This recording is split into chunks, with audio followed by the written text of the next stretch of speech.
contemplating right now holding naturalised citizens to a standard that many citizens couldn't meet.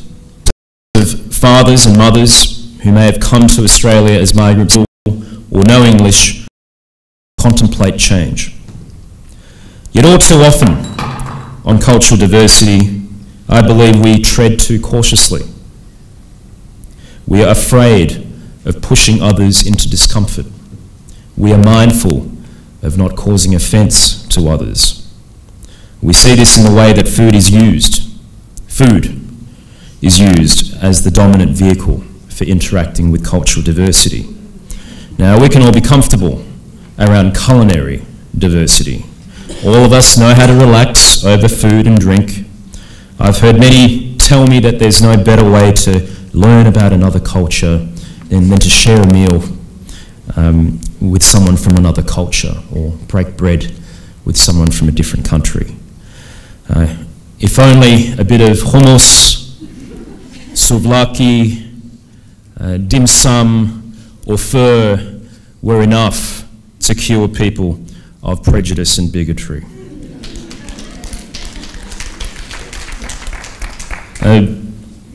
Nonetheless, I believe it is true that we often regard the advent of modern Australian, with a capital M and A, cuisine, as a genuinely true or genuine sign of cultural sophistication.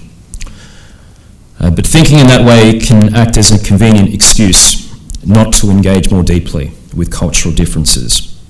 At its worst, culinary multicultural triumphalism celebrates the transactional benefit of cultural diversity.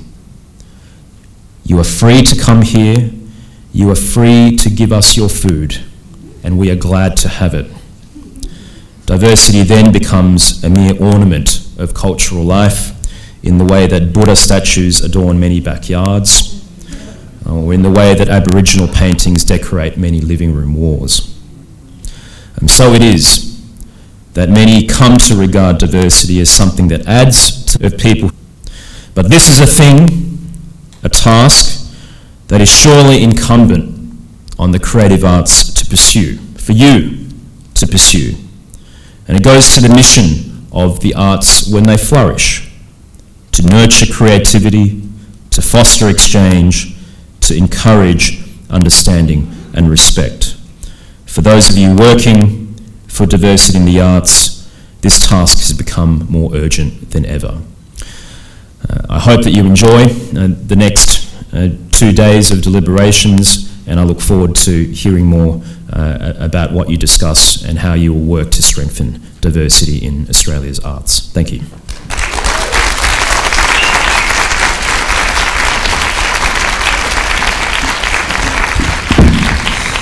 Thank you, Tom. Incredibly inspiring words that I guess reinforce, the incredible work that I'm sure many of us in this room are doing, and all of us are equally passionate about. And I will share hummus, souvlaki, importance of, and that's happening not to. But it was from a really young boy in Western Australia, in a small community in Western Australia, who was young. Years old, wrote me a handwritten letter and sent it to SBS, thanking SBS for putting him and his story on the screen and showing that to the nation. He also sent a letter, which was really confirming to read, and it was a letter to his parents talking about him wanting to end his life. And at the end of that letter, he said, I was in my bedroom contemplating this, turned on the television, saw what I saw, and that changed my mind. So that's so encouraging to know that something so simple as seeing yourself, hearing yourself, having someone say it is okay to be you, it is okay to be, not middle class white, and you can have a platform for your voice, save someone's life. So the work that everybody in this room is doing is incredibly important, and I personally want to thank you on behalf of that young man, because there are many more lives like that out there that need to see themselves represented. We're going to move into some of the panel discussions, and there's some really great panel discussions throughout the day. I know we're running late, Kevin. He's a really nice guy. next session that we're going to get into is a panel called What Can We Learn from the Diversity of First Nations People? This session will explore our relationship to land, relationship to people and each other, and relationships to art form, as well as how forced removal and relocation have impacted on our incredible Maria Tran. And it is an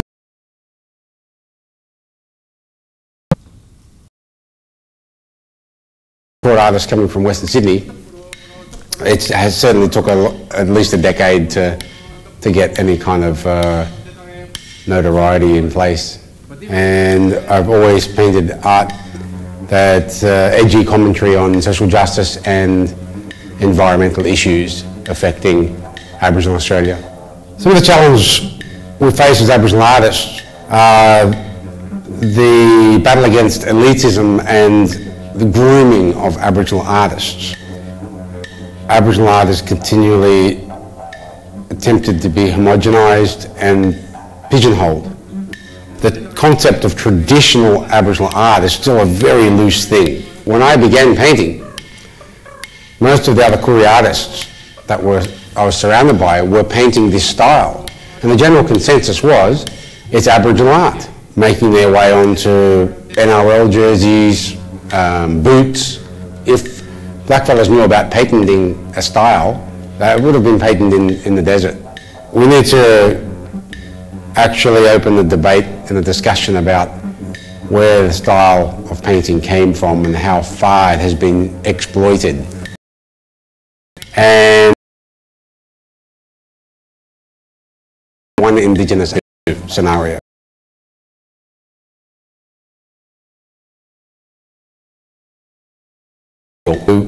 We'll have the native set the table for dinner, but we won't invite the native to dinner. And so that's how Aboriginal artists are subordinated. For the time being, we are really reliant on community exhibitions within community regional galleries. I just hope that those galleries are able to seek the kind of funding that is being thrown at the major institutions in Sydney. There's a growing acceptance of how we view multiculturalism in art, and that's thankful to a new wave of artists who are pushing boundaries in creating that commentary, and also it shows that there are positive and optimistic changes taking place to open up for the embracing of multiculturalism per se. And I'm really hoping that we can make some waves with this one, further add to the need for more coloured faces within the establishment.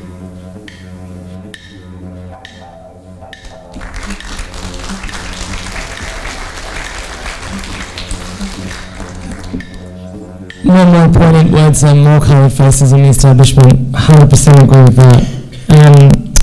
And that film again was made by Maria Tran. And I should mention as well, there's some incredible young, very good looking and very talented young citizen journalists that are here today. Tanya, Sonia, Felicity, Rowena and Kinaki, I hate you because we're going to put me out of a job very soon. But they are making some great films, and they're going to be producing some podcasts out of today's activities. So chat to them if they're around, don't be afraid. They might ask you some questions, and all of that material will be put up online, obviously, so the conversation can continue after today's events. On to the panellists. Wow, another good-looking bunch of people. Lily Shearer, would you join us on stage, please? The incredible Lily is a proud citizen of the Noongar Republic and Gemma Nation in North West New South Wales and South West Queensland. She has more than 30 years experience in First Peoples cultural development, arts management and theatre and performance making. And the hilarious Colin Kinchilla. Colin's an independently based and trained actor, director and writer who works across a sweep of performance mechanisms, combining the dominant work practices of community cultural development and social justice. He's also part of the Cove Street Collective. If you haven't seen their videos online, watch them. They're freaking hilarious. And Ali Murphy-Oates. Welcome, Ali. And I think I've just discovered that Ali Murphy-Oates is the sister of Laura Murphy-Oates, who I work with. We work on the same show. How do I not know you? Central West New South Wales. So he was born and raised on Dedicated Land. Darkinjung Land, so thank you there, from the Central Coast of New South Wales. Ali's the company manager of Nagaland Performing Arts and currently serves on the boards of Black Dance Australia and Theatre Network New South Wales. I'm going to hand it over to you guys to get the conversation started. And don't forget, jump on the socials, Instagram some pics, get on Twitter, #DiversityArtsAU.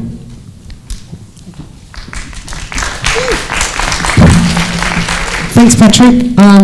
On behalf of the team, I'd like to acknowledge that we're happy to be here. We're not going to acknowledge country, but we're happy to be here in Gadigal country, being a diverse group that we are. To start with, I'm going to ask all the people who were born on Darug land to go to my right. Come on, these are comfortable. These are too comfortable. We can't get comfortable. We aren't allowed to be comfortable. For 229 years we've been uncomfortable. Do you think we're going to let you be comfortable? No. Come on, move. If you were born on Darug country over here, if you were born on Wiradjuri country here, if you were born on Gomeroi country in the middle of Bonnellia Tines, come on, move. Move. If you were born outside of Australia, come down here with us. Go outside. Damn it. Oh, no, Queensland, Murray's, he's going to go up the back there somewhere. He's going to lose next fortnight. WA, Victoria, organise yourselves. Quickly. Hey? Now we're going to stay here. If you're Murray, I'm here. If you're born in Murray country or Limbo country, Wyman's over here. All people born overseas out here with me. Come on, let's realise these statistics. And let's get it right, hey, with the statistics. Chinese have been here since the 1850s looking for gold. Colin and I are products of that, as we recognise our Chinese heritage as well. People, Gadigal, go with Muna. Yeah, Darug. Team up with the Darug mob. Team up with the Darug, you're one soup. Same meat, different gravy. Bunjalung here, stand with Rosie Dennis here. Anyone born in Bunjalung country, Rosie Dennis is here. Have a look around really quickly. Look around, who's in your clan?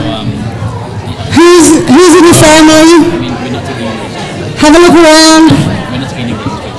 Hi.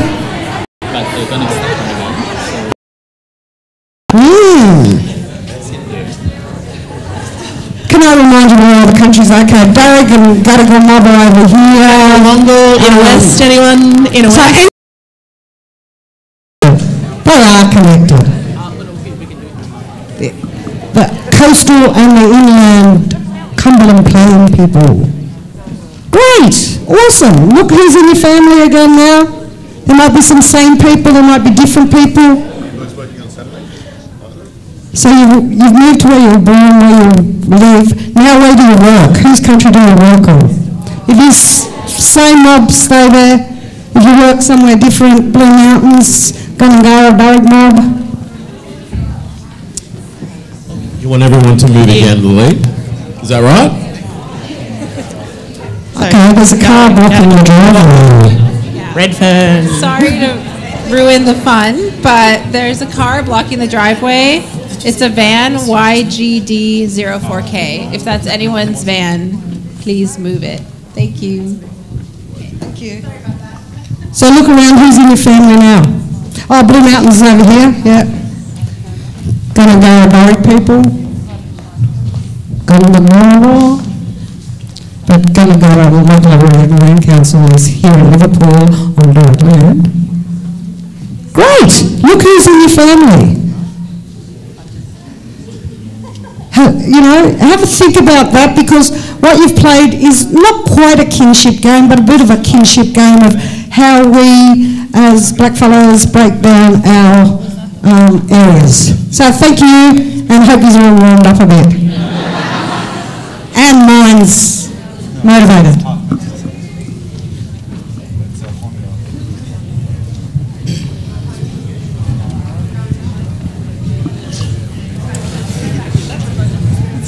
So, while you're moving back to your place quietly, where are you fellas from?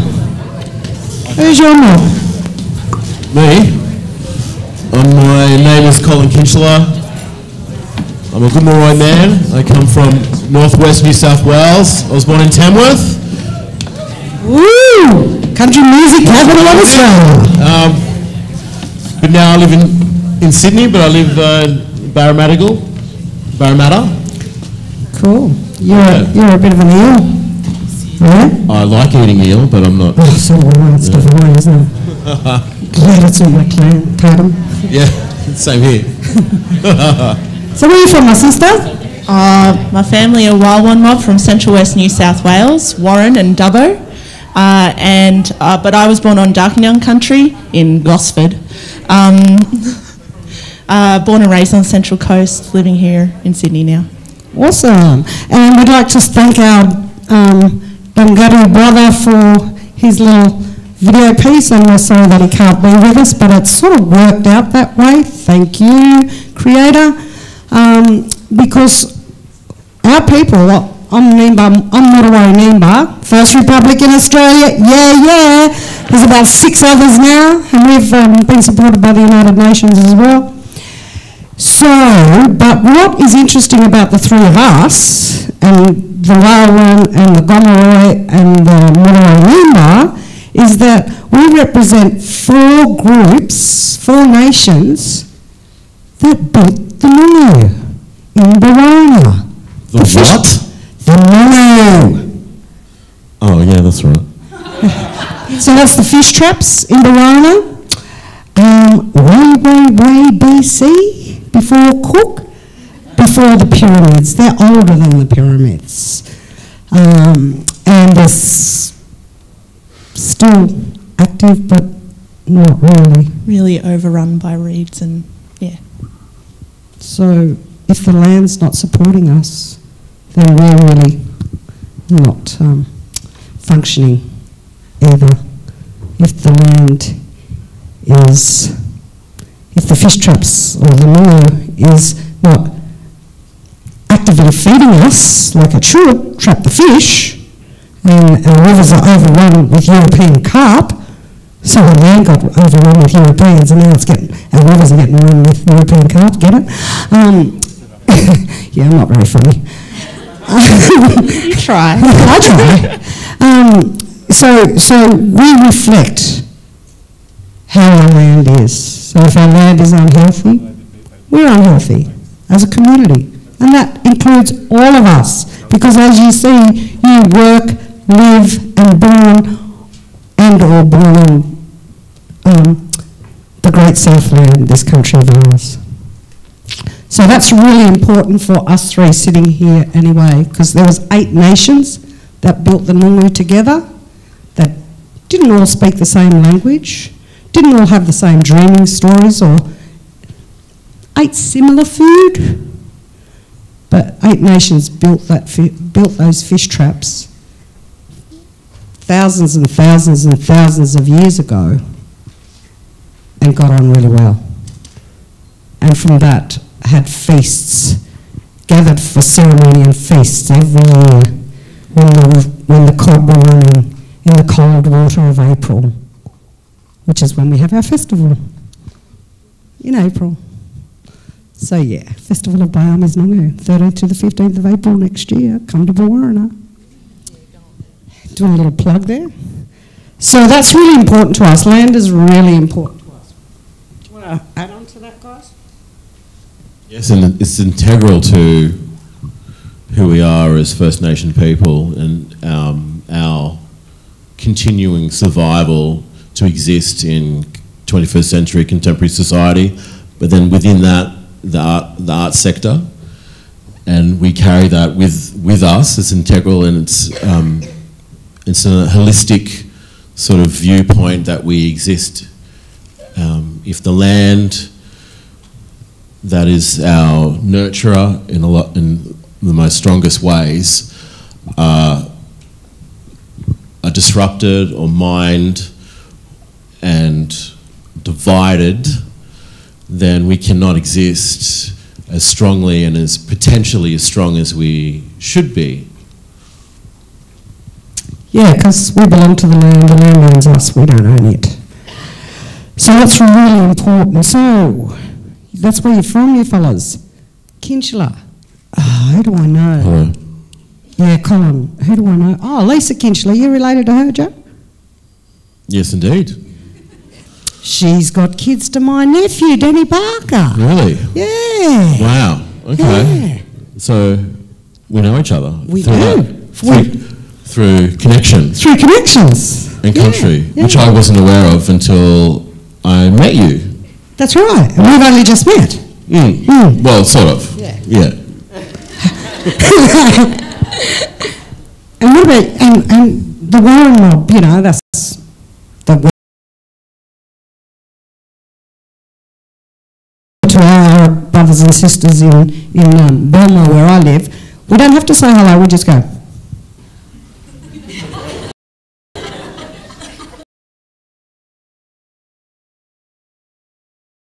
From our elders and people around us.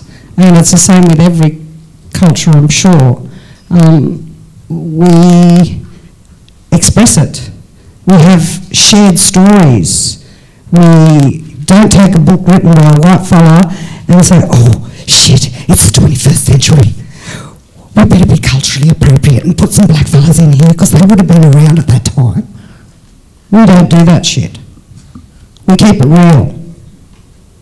We consult with our elders.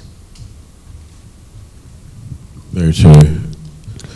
What's that like? It's a practice of like the afterthought.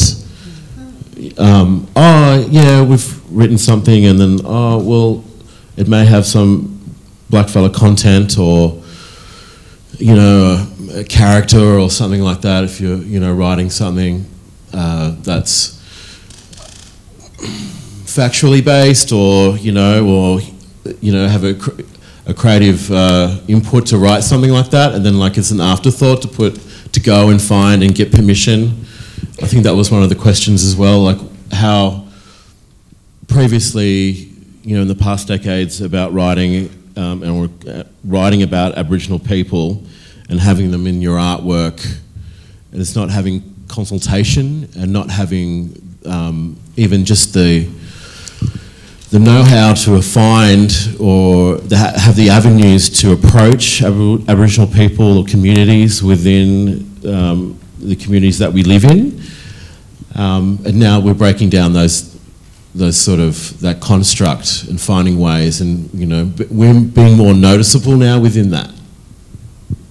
Yeah, well, come on, we didn't get the vote until 50 odd years ago. We were flora and fauna when I was born. That's showing my age. You're lucky. You used to count as people. So, and plus two, with, for want of a better word, theatre or performing arts, I much prefer performing arts. With that, Nindyathana and Black Theatre was the late 60s, early 70s. NAISDA only just celebrated their 40 years last year. So what we've been doing for thousands and thousands of years that got disrupted, we're reclaiming. And we're reclaiming it in a really strong way.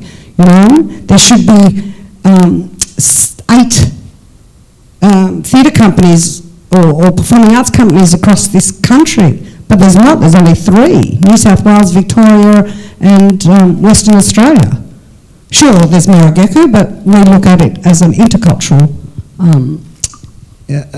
organisation. We don't look at it as totally First Peoples led and run. Is that right? So that's really important for us to have those shared stories. And we have shared stories with Gabars. With white people. I'd rather Gabars than white people. We have those shared stories. and it's about exercising those. I mean, Tim was talking, you know, and I laughed when the census came out about the Asian population. Hello? I'm sick of the Chinese getting left out of the history of this country. 1850s our people came out here, Colin, looking for gold. That's right. Because we are Chinese too. Are you an RC? No, I'm an RC. I'm an RC. I'm an RC. Oh, you're an RC You're an too? RC? Yeah. Oh my gosh. Get out. There you go. What? Far out. You got 3 of us here. I was always my dad's China doll. His mother was along. You know, so I'm tired of this boring stuff that we already know. You know, yeah. So enough of the census. But thanks, Tim, for rejogging my memory. And we also wanted to talk about language. You know, we've been labelled natives, Aborigine, Oh, the Aboriginal, Yeah. Indigenous, Torres Strait Islander. Who decides that though? The government. The government. We should decide that. Well, We that's... should fucking decide that ourselves. Hell yeah! How we would like to be known, you know, First Nations. Well, people say to me, you're Australian. I say, no, I'm not. I'm an Aboriginal. No, I'm not. I'm not a worry. Well, if you want to categorise me on my term, on First Peoples of the Great Southland. I will not use First Peoples in Australia in one sentence.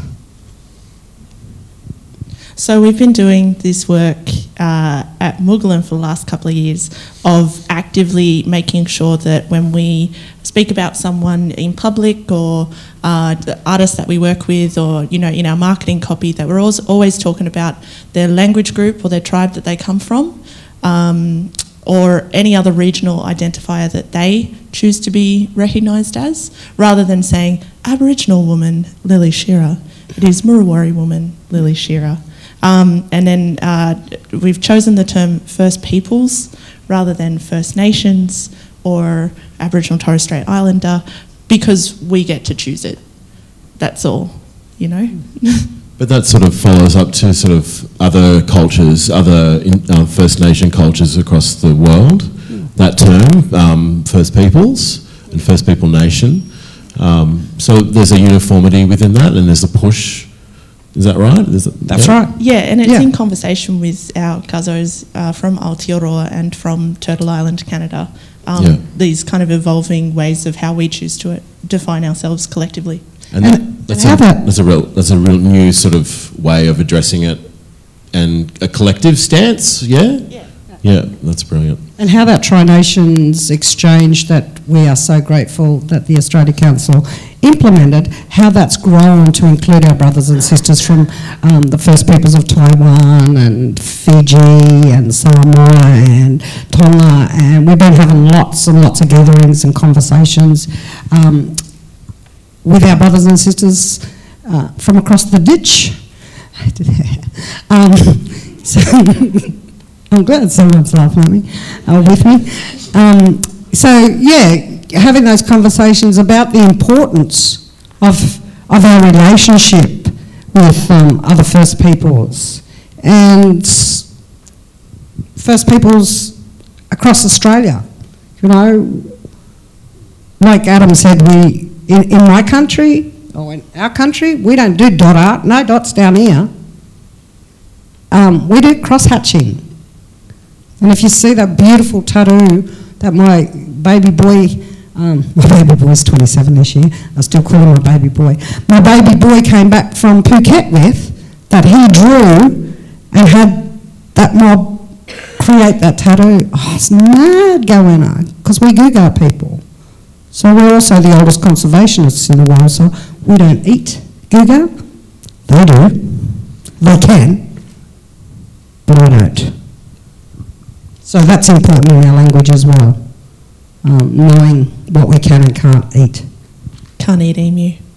Love emu. Can we, Same with goanna. Yeah. Oh my gosh.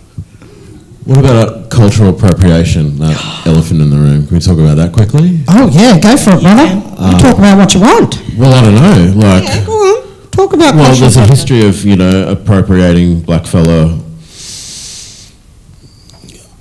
cultures, and specifically to us, within, you know, dot painting and that kind of stuff. I'm not a visual artist, I don't live in that realm, but that fight and sort of the copyright and IP, that's interesting. And sort of, well, so what's happening in the theatre world and sort of the performance world about that within intellectual, you know? Yeah, well, like I was, sorry, Ali, I'll just say, like I was saying earlier, you know, we're an afterthought and we're written into that book after they put it on, starting to put it on stage. And then they expect the blackfella cast to know all about it and be the educator as well. No, that blackfella trained as an actor. That blackfella wants to be an actor. He don't want to be there educating the mob. That's not his role or her role. That's the role of other people. And I was going to go on from that, which is probably, this is a conversation that Rachel Mazza has led that in that space a lot. And if your mob went to Australian Theatre Forum in 2015 and saw her her amazing keynote, which is also on their website, you know, she speaks about what defines Aboriginal theatre, what makes a First Nations piece of theatre. Is it the fact that how many different terms do I want to use? Is it the fact that, you know, blackfella wrote the play? Or should it actually be all of the key creatives being, you know, blackfellas, and that collaborative effort actually making theatre that is for us and by us? well, I think it was at not the last NITF, National Indigenous Theatre Forum, the one before that, not the 2015 one. Cairns one. Yeah, it was the last Cairns one. We sort of made a pact between us all that black work would be written, directed and produced by. However, we're building our ecology, our sector up still. Yeah. And it's flourishing, it's growing. We've got a heap of actors. We've got a great handful of producers that came out of the Emerging Producers Program through the Australia Council, which Ali is one of those. But we still haven't got a lot of administration, designers, stage managers, dramaturgs. We're building that through Yellamundi, and we didn't do this either to be a Morgan thing. It just happened. Thank you. The Creator gives us everything. You're going to read now. What? So, yeah, we've got about... What about those 3 R's that we went... This is First Nation... Oh, we're constantly being told too what our art should look like. You know, I think one of the things that we had at the Yellamundi Festival this year was a Black Attack debate, and one of the questions was, what was it? Successful Aboriginal work needs a white touch. That was my one. Yay! Who said that? That was one of our debating questions. Oh, okay, sorry, I get it now. I'm on board. Yeah. Sorry. Yeah, but it is that idea that, like, our work is always gazed through a white lens. It's and break that lens, put on the real lens, our cultural lens, and refocus that. Yeah, and I think before we get into the 4 R's, sure. What is your art form, guys? What do you do? Budgets.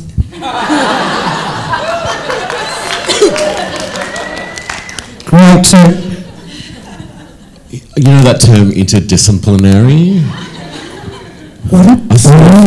Where I try and fit into that costume and wear that around a few times. Walked around the block a few times. It's a little down tight-fitting. Redfern. get whistled at, get looked at, and then like, oh, I don't know if I can wear that interdisciplinary outfit, but it's a, we're narrowing down. It's always evolving. We're narrowing down what it is to be. And I mean, but blackfellas, in that term, that's in my mind that is close. But there's always got to be another level of trying to evolve that to get that across. But we're working out. You're talking about language before. There's like our language. We did it. But there's our modern language to describe and enunciate how we are to the other. Yeah, I mean, and we don't talk about it and make big words for it because we just do it. Yeah, I mean, there's a tree there, so pretend there's a tree there. Yeah, I'm going to go on my tangent. We can sing that tree, dance that tree, paint that tree. In the 21st century, our culture has evolved. It evolved BC, before Cook, and it continues to evolve AC, after Cook. And so we can you could do an installation film piece about that tree, or a film if you wanted to, or a comedy, or bring Sean Reid in and do something with that tree,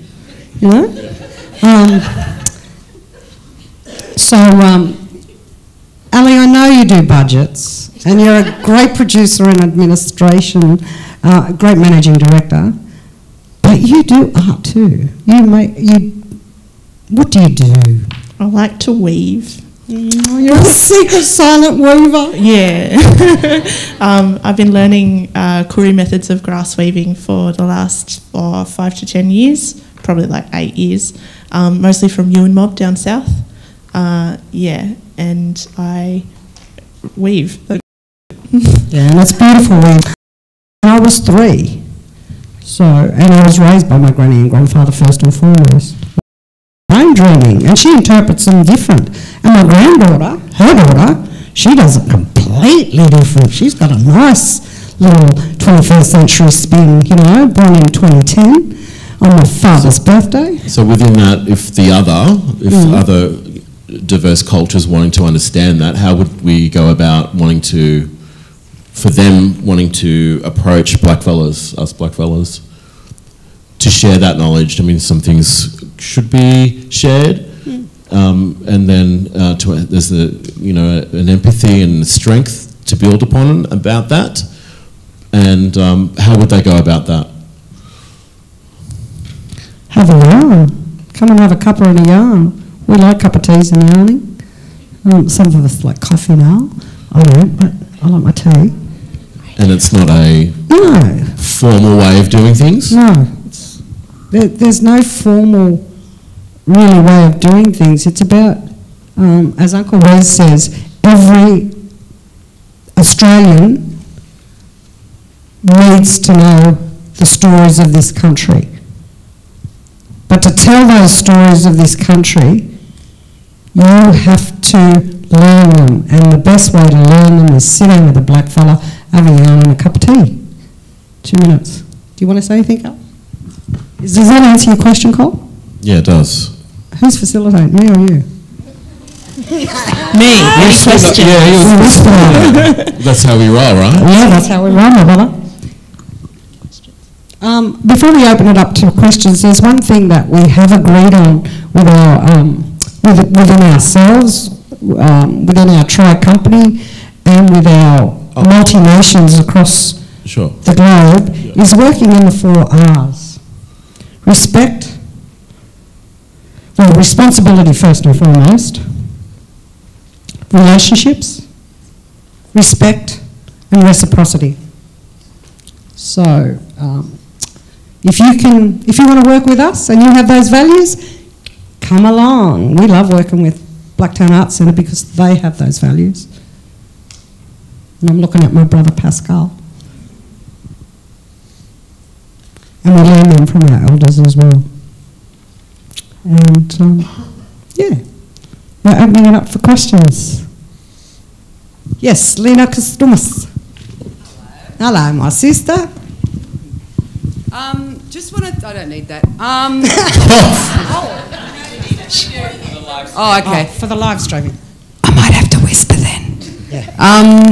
I think what I'd love to hear, if possible, from you lot, is how important is leadership within your own First Peoples creative communities in order to get the stories, get the shapes, the forms, make the works you want to make without interference, and how you write up, which is in like self-determination, that our sovereign rights. We're still at war with Mother England. So it's also about, for leadership, it's understanding what our way of leadership is. Leadership isn't being the top dog. It's not appointing yourself as a leader. It is understanding your responsibility to the people around you, the people that you do lead, and how, you know, I've said collective way too much, but it is that kind of collective responsibility to look after each other and to be a better example. We've had 229 years of this individual stuff, and it's not the way we operate. Yeah. So you've been part of just real quick, the British Council Accelerate program, and I briefly worked on that. What now? And what was really interesting when I was working on it was how it came from this, you know, real British kind of model of getting blackfellas to, you know, be leaders. Yeah. But it was about recognising it in yourself, and then who you lead. Would you agree with that, Lily? I didn't start very well. Yeah, no. Yeah, it is, because sometimes we don't recognise those qualities. We don't think I don't think I'm a leader. But it's knowing when to lead, when to follow, and how to manage, and when to manage. It's to balance those three, I think. And there's a lot of us blackfellas out there across the arts sector that are great leaders, but we don't say, oh, look at me, look at me. They wouldn't call themselves leaders. No, I don't call myself a leader. That's right. I call myself a follower. Whatever the community wants, I'm there. Time's up. 1 minute. One more question. This gentleman here. Hi, my name is Gary. I have a question for, I guess, all of you, especially you, Colin, because I know I run into you once in a while and we have conversations. I feel like a lot of the work that our communities create is about our people and sometimes in relation to white people, but I haven't seen many work where, say, migrant community and new migrants, because you know, everyone else besides First Peoples of this nation are migrants. We don't create work where, and I'm especially asking you, Colin, because I know you live in Westmead and I grew up around that area and there's lots of brown people. And I noticed there's kind of two ways brown people interact with First Peoples is either to be the, sort of the aspirational migrant who's trying to be white and so, you know, First Nations people, or find that connection because we also come from countries that were colonized. You know, I come from Sri Lanka, which was colonized by the Portuguese first, then the Dutch, then the English. So we have a long history of dealing with white people. But I've never seen work created where First Nations people interact with new migrants, or maybe I just haven't come across that work, but have you ever thought about work like that? Does that interest you? Or, and Lily, I think you said you live in Belmore. I mean, you know, has that entered your artistic vision? I lived in Penrith for 26 years. I've only been back in town living for about 10 years. So I've been back and forth from Bawana since 1976, since I cried to go to boarding school because I thought you went to the high school to get pregnant. Yeah, I cried I wasn't stolen or kidnapped. So I've been making work with Arabic and Indian people in Western Sydney, particularly around Wentworthville area, for the first part of my career in the 90s. I'll leave that to the younger people now. I want to concentrate on building capacity in my community, in regional New South Wales and in Western Sydney. Just quickly to respond to you, G. I've just started working at Information Cultural Exchange, and they're part-time. I've worked there over the last 6 years as a facilitator, and going in, and a few years ago, maybe 18 months ago, I was a facilitator in a Iraqi youth group project, and that really opened my eyes to connect with migrants and other mob, and it was really an eye-opener for me, and I connected really well with that. And having a set-up situation or an organisation like that to go into and understand it and have that exist helps me conduct myself as a Western Sydney artist and as a practising Western Sydney artist to engage that way, and it makes me culturally rich, and it redefines how I am as a black fella. And I'm wanting that. I'm wanting to absorb and exchange the strength of myself, but then enable other migrant people to exist and celebrate their culture, and that exchange. But you don't get to, I get to give you something as well, and that's brilliant. And I'm proudly reside in Western Sydney. To steal the NT mob. And WA mob, I should say, Trevor Jamison, Napaji, you give me something, I'll give you something. Yeah, reciprocal. And it works that way. I find that exchange works really easily, and I feel like, I've discovered something myself, but the rest of the mob that live out here in Western Sydney go about that, people of colour, and that already exists. That's interesting to me, and I'm like, why didn't I engage in that earlier, So that's really welcoming, and that's another way of strengthening what we are as First Nation people, and having that dialogue that's so readily and needed to exist. So yeah. And I suppose, I did that work, but I continue to work with other people as well. I do some work with Curious Works. I've done work with them, and I continue to work with them. I've done, work with lots of different groups, but and I collaborate with non-Aboriginal people, such as my good friend and colleague Alicia Torbett, but it's on my terms, it's on our paradigm, not on anybody else's. This is our country. If I went to Sri Lanka or if I went to the Philippines, I would respect that. When I go to Turtle Island or Aotearoa, I respect and follow their protocols. When Paula takes me over to Lebanon, I respect that too, because Paula's going to take me to Lebanon one day. I want to come. To kind of reinforce one of the examples that you gave there, I think we do mostly connect with other mobs through our shared experiences of colonisation.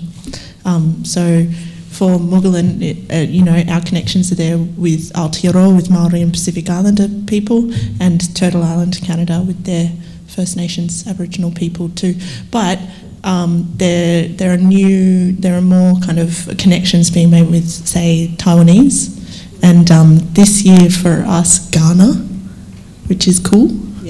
Yeah, but yeah, absolutely, it's one of two ways, and it's always how we have interacted with the white men. And I'm just going to finish up by pulling it to a close by saying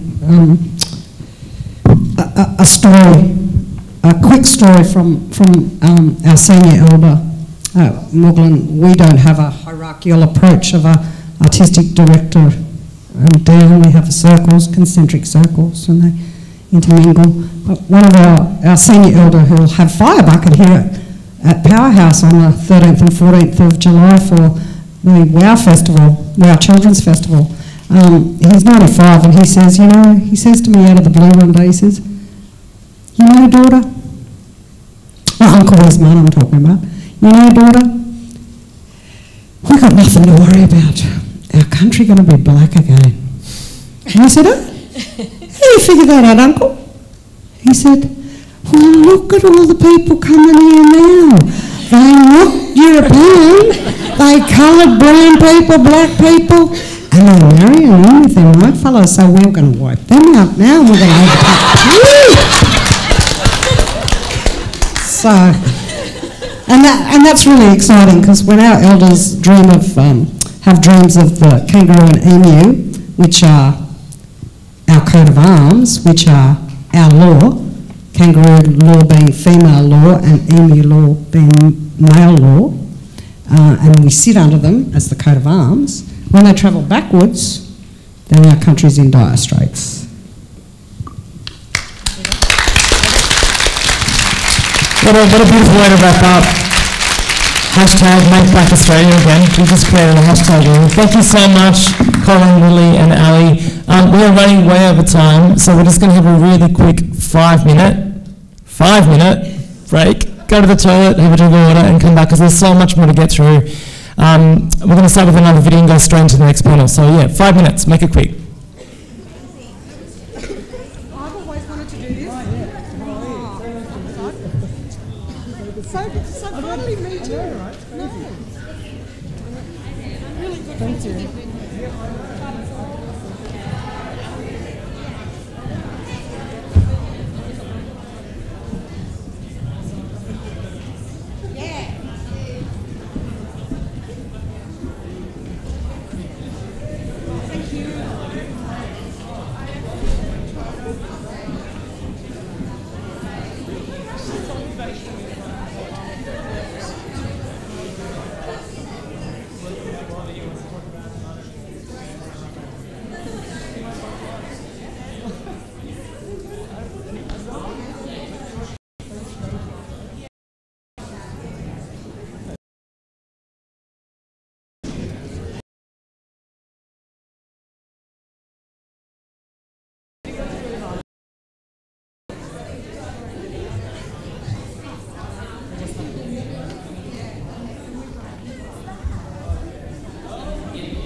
Little girl growing up with a kid and she's in of and she's the shit.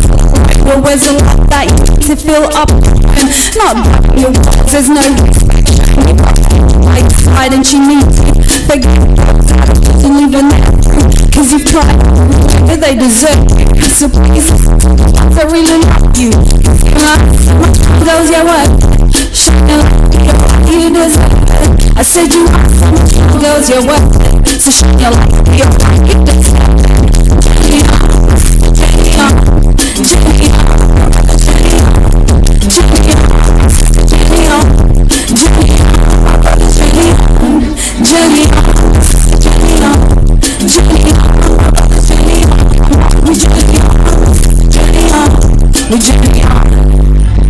Freestyle music feeds, you best believe we got the word. This is how we do it, but it's not we pick it up, feeds, and this is how we do it, cause we come through the accents, we're getting down, you know we use the lights with the camera, act on, because you know it stands for and you sounds and you know it's specific, cause you know we're lifted, the mad sounds down to track.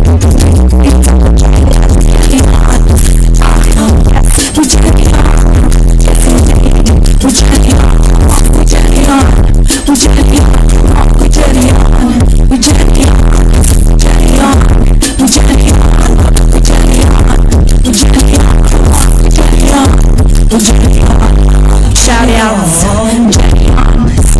journey on, and Brisbane, we journey on.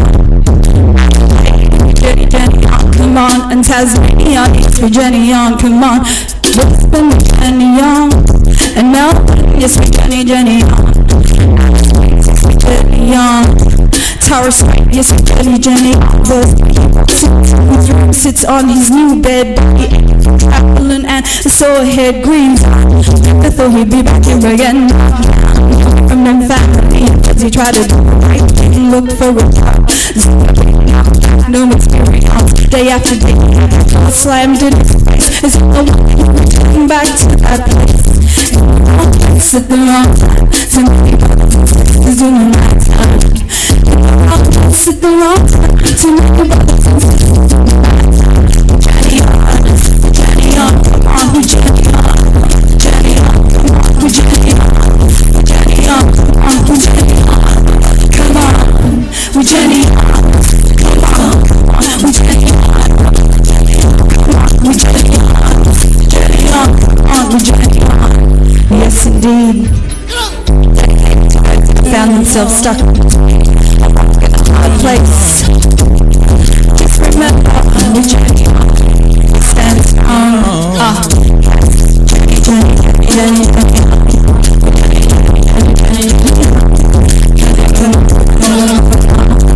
Yes, indeed.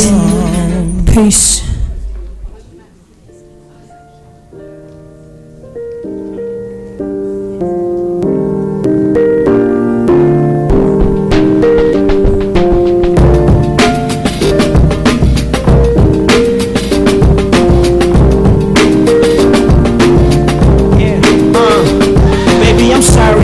I won't do it again. But why you with him all the time if he's only your friend? You should know better, but yet you do it again. And here I am blowing up while you acting the same. And it's never always my fault if you do what you're told. I probably wouldn't be distant and be acting so cold. It's taking its tone, you know I'm very capable. I like you look like Wiz Khalifa, black and yellow. See, I saw my mother bleed, so it's normal to me. So I be scarred for life like all the marks on your cheeks. And I don't give a damn what your friends say about me. If you don't like the way I treat you, then you probably should leave. But she won't.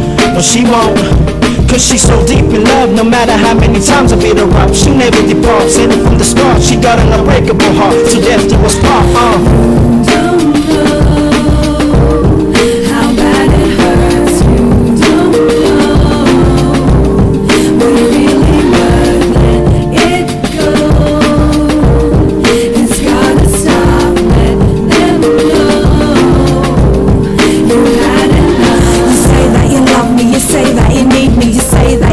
ever can live without me. To death do we part, restart. She be love, not hate, emanating from the heart. Flashbacks, the beginning, it was good, all rosy. Treated like a queen with a pocket full of posies. Plagued by lines of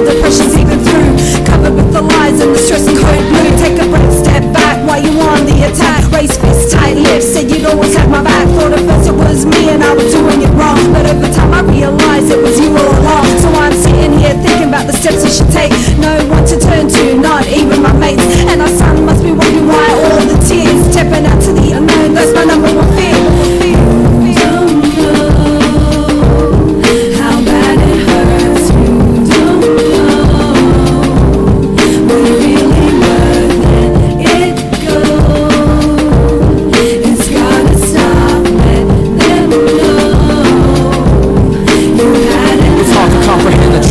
Nowhere to go, don't know what else to do. It's a never-ending pursuit for happiness. Why is it happening? Progress from sense and then we're back again to the same place. Brute faces and tackling, manhandling actions of aggression. I'm stressing about my mother. I really love her, I really do.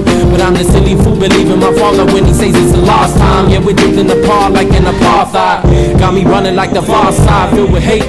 Wondering if it's too late to rejuvenate.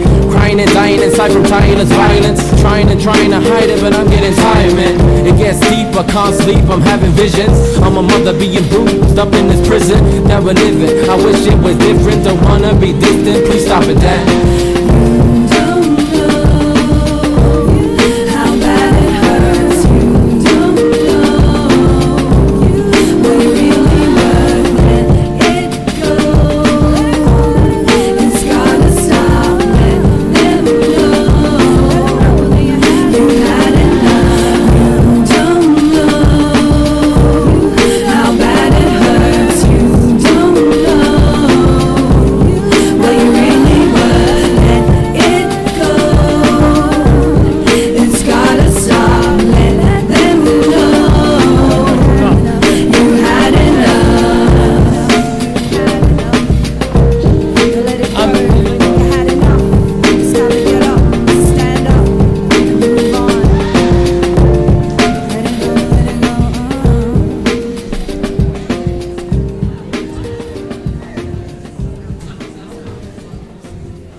We're ready to get started again. Can bring the music down, thank you. Hi again everyone. Just to get us settled, I hope you've moved around a little bit. If you haven't, you're sitting in the same spot. I want to ask you to do that thing again when you turn to the person next to you and say hi. Awesome. We are running on super late Arab time. But basically, we've got a couple more sessions to get through. Before we start the next session, we're going to have a look at a really quick film, and then I'll introduce this very, very excellent group of people sitting in front of you right now. Let's take a look at the film.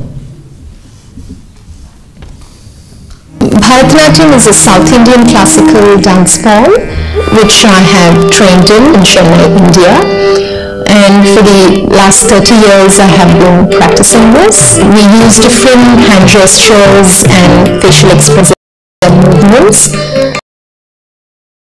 in 2009 on look at maybe some policy changes and look at keeping options open for artists from different, culturally diverse art forms to be able to present their artistic works and not necessarily having to innovate for the sake of innovating or collaborating for the sake of collaborating. It should be an organic process and not something that's just forced upon you because you have to get a grant. Well, big round of applause for Aruna. What a beautiful performer she is. She's doing some really great work. Okay, so our next session is the state of play. And this session that's been overcome and the recent research undertaken in this arena. Very quickly, there's so much to say about all of these incredible people sitting here, but I'm going to be super quick because, as I said, we're on push for time.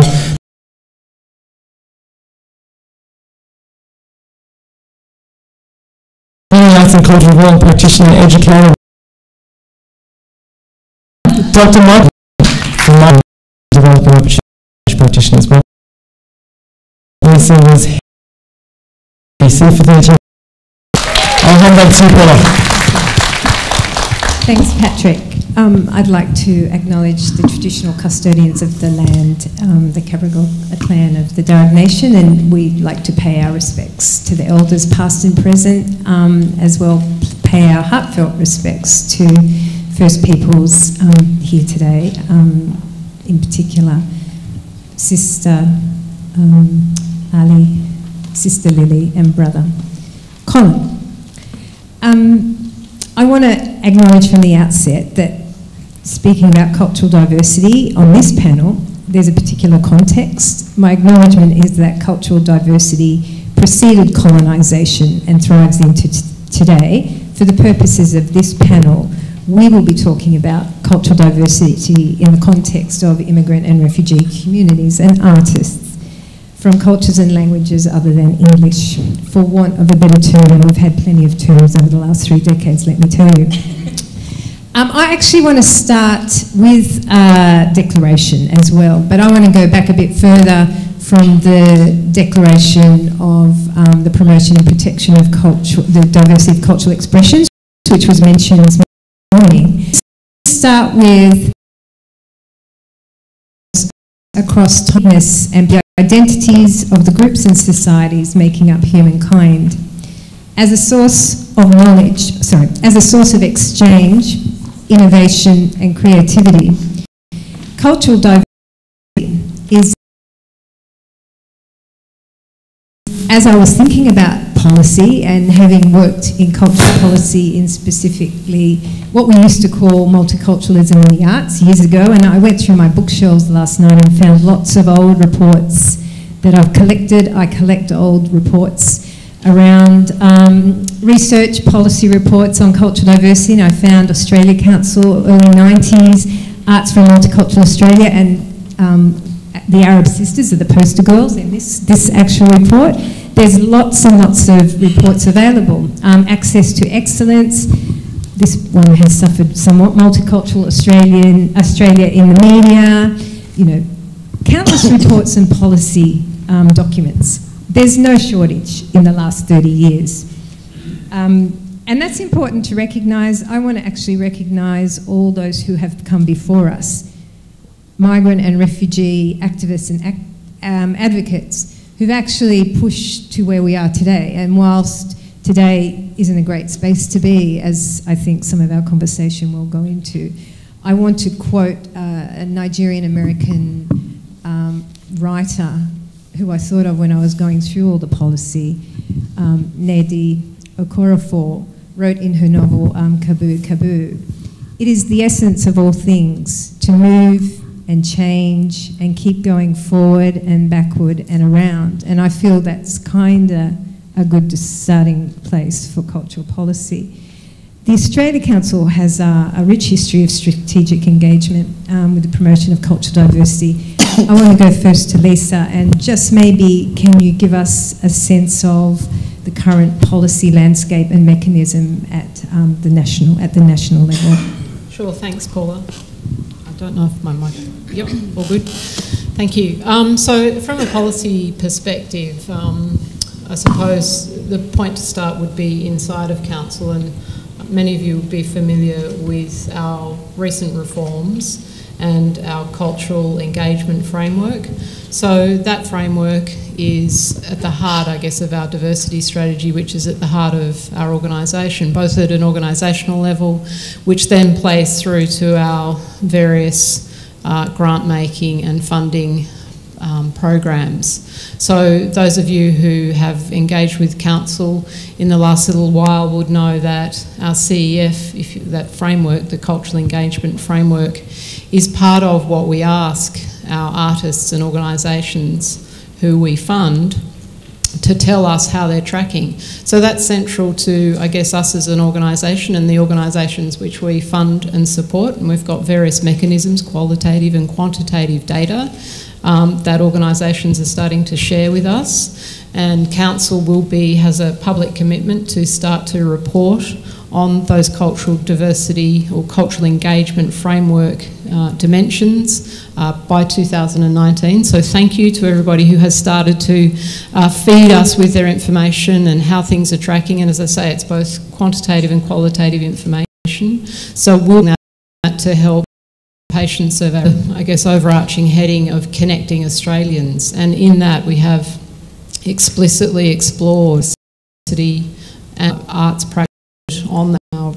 So it's something that we are going to track among the general public when we do those sorts of studies, as well as track, understand and play back to both the organisations that we work directly with, and then share that data publicly so that all arts practitioners, organisations, interested parties, levels of government can see what's happening. So feeding that body of evidence, both for us as an organisation and more broadly back to the sector and all interested parties. Thank you. Just a follow-up question. That level of data and information, how does that get, I guess, translated or embedded in practice or behaviour change? Is there kind of follow-up from that level, or is it I guess at the national level, because you have that leadership and that kind of bigger view? So how it's embedded is, I guess, I can speak only from our body of work in the research area of Council, is that it's really building those foundations from which we can measure and assess, and that's the same applies with the artists and the organisations who are providing us with their information, such that we can get, I guess, a true evidence base and a true understanding of what is happening. And to expand on that sort of quantitative data, which obviously our arts participation survey of the general public is about, is sort of getting that baseline quantitative data, but enriching it with the stories that are experienced both by audiences and by organisations in reaching out. So it's really about building that evidence base to embed that knowledge and understanding such that we can all understand what's going on, where there are opportunities to improve in terms of the general public's want and thirst for particular types of cultural diversity, and we've seen that in the First Nations work that we've done, with that gap between the general public's interest and opportunities to see our First Nations artists' work and performance. So it's understanding the realities and the experience of both the artist and the audiences. Thank you. I guess it's an interesting week, as we've heard. We've got new reports, the census data is starting to drip through, and one thing that really caught my eye, and I'll go from the national to the state with Grania. States, I guess, just one-liners, like more than 300 different languages are spoken in Australian homes. And I think that really caught my eye out of all that data that was kind of put up yesterday, as well as what has been said previously today. Nearly half of Australians were either born overseas, or one or both parents were born overseas. So they're quite significant numbers. At the state level, is the policy landscape looking like in terms of cultural diversity in the arts? And how does that landscape matter to someone who writes in their mother tongue, or someone like Aruna, who we just heard? Well, I guess I think as a state organisation and publicly funded, therefore serving the community of New South Wales, we need to be able to respond to people who, like Aruna, who are making work in that way, but also that people feel that they can express themselves, whether it's through language or through their own culture. I think that's really important. And that the work that is supported reflects the makeup of the community on the streets. And as we all know, on our screens and on our stages and in our public institutions, that's not currently the case. And that's a huge issue. And it's certainly something that we're grappling with at Create, which, as you know, is the kind of new agency that combines Screen New South Wales and Arts New South Wales.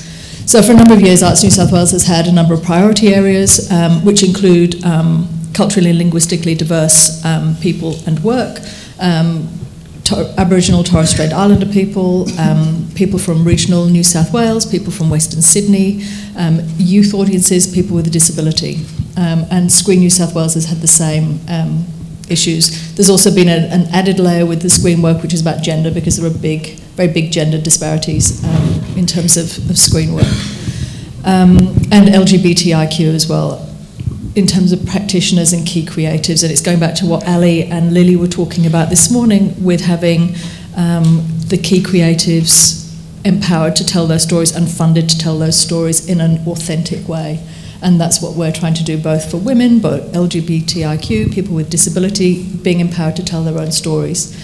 I think the way that culture change that needs to happen is something that needs to happen both within the agency, but also within a peer assessment process. The peers that we engage need to reflect the communities, and the kinds of people that are applying to us will perhaps only change more when they feel that their application is going to be considered by somebody who they feel is going to understand it. And I think there's a gap there. We have a peer register where anybody can come online and register to be a peer, and I would encourage everybody to do that. Because we need more culturally and linguistically diverse peers on that panel. We need more young people on that panel. There's two of the biggest areas that we're trying to grapple with at the moment. In terms of I worked at Screen New South Wales before I came over to the new agency, and we did a lot of work over the last couple of years in the gender area. And the biggest change there was really around the culture change inside the agency. We didn't have any new money to do new programs, and it's going to be the same for Create. There is no new money to do new programs. It's about changing the lens in terms of how we deal with the work that's coming in and how we prioritise those priorities. And it's about really prioritising those priorities and making it real, living it, as opposed to just it's the tick box thing, as Lena's kind of reminded us. It's not a tick box. It's if it's a priority, then make it a priority and fund those things in the priority areas, and other stuff falls away, and that's okay. Saying no is okay if it's not meeting those kind of priority areas. I think there's perhaps been a struggle around that before. And that's, I think, been one of the, I guess for me, one of the most critical parts of change is the structural hasn't taken. The cosmetic change is what we often call tokenism, where it's seemingly there's some representation, but structural change is around power and who's making the decisions and who's let in the door and whose content is seen as being excellent. So, over the years we've had so many kinds of discussions and arguments about one example is excellence as a discriminating criteria. And so I think structural is really important to engage with today.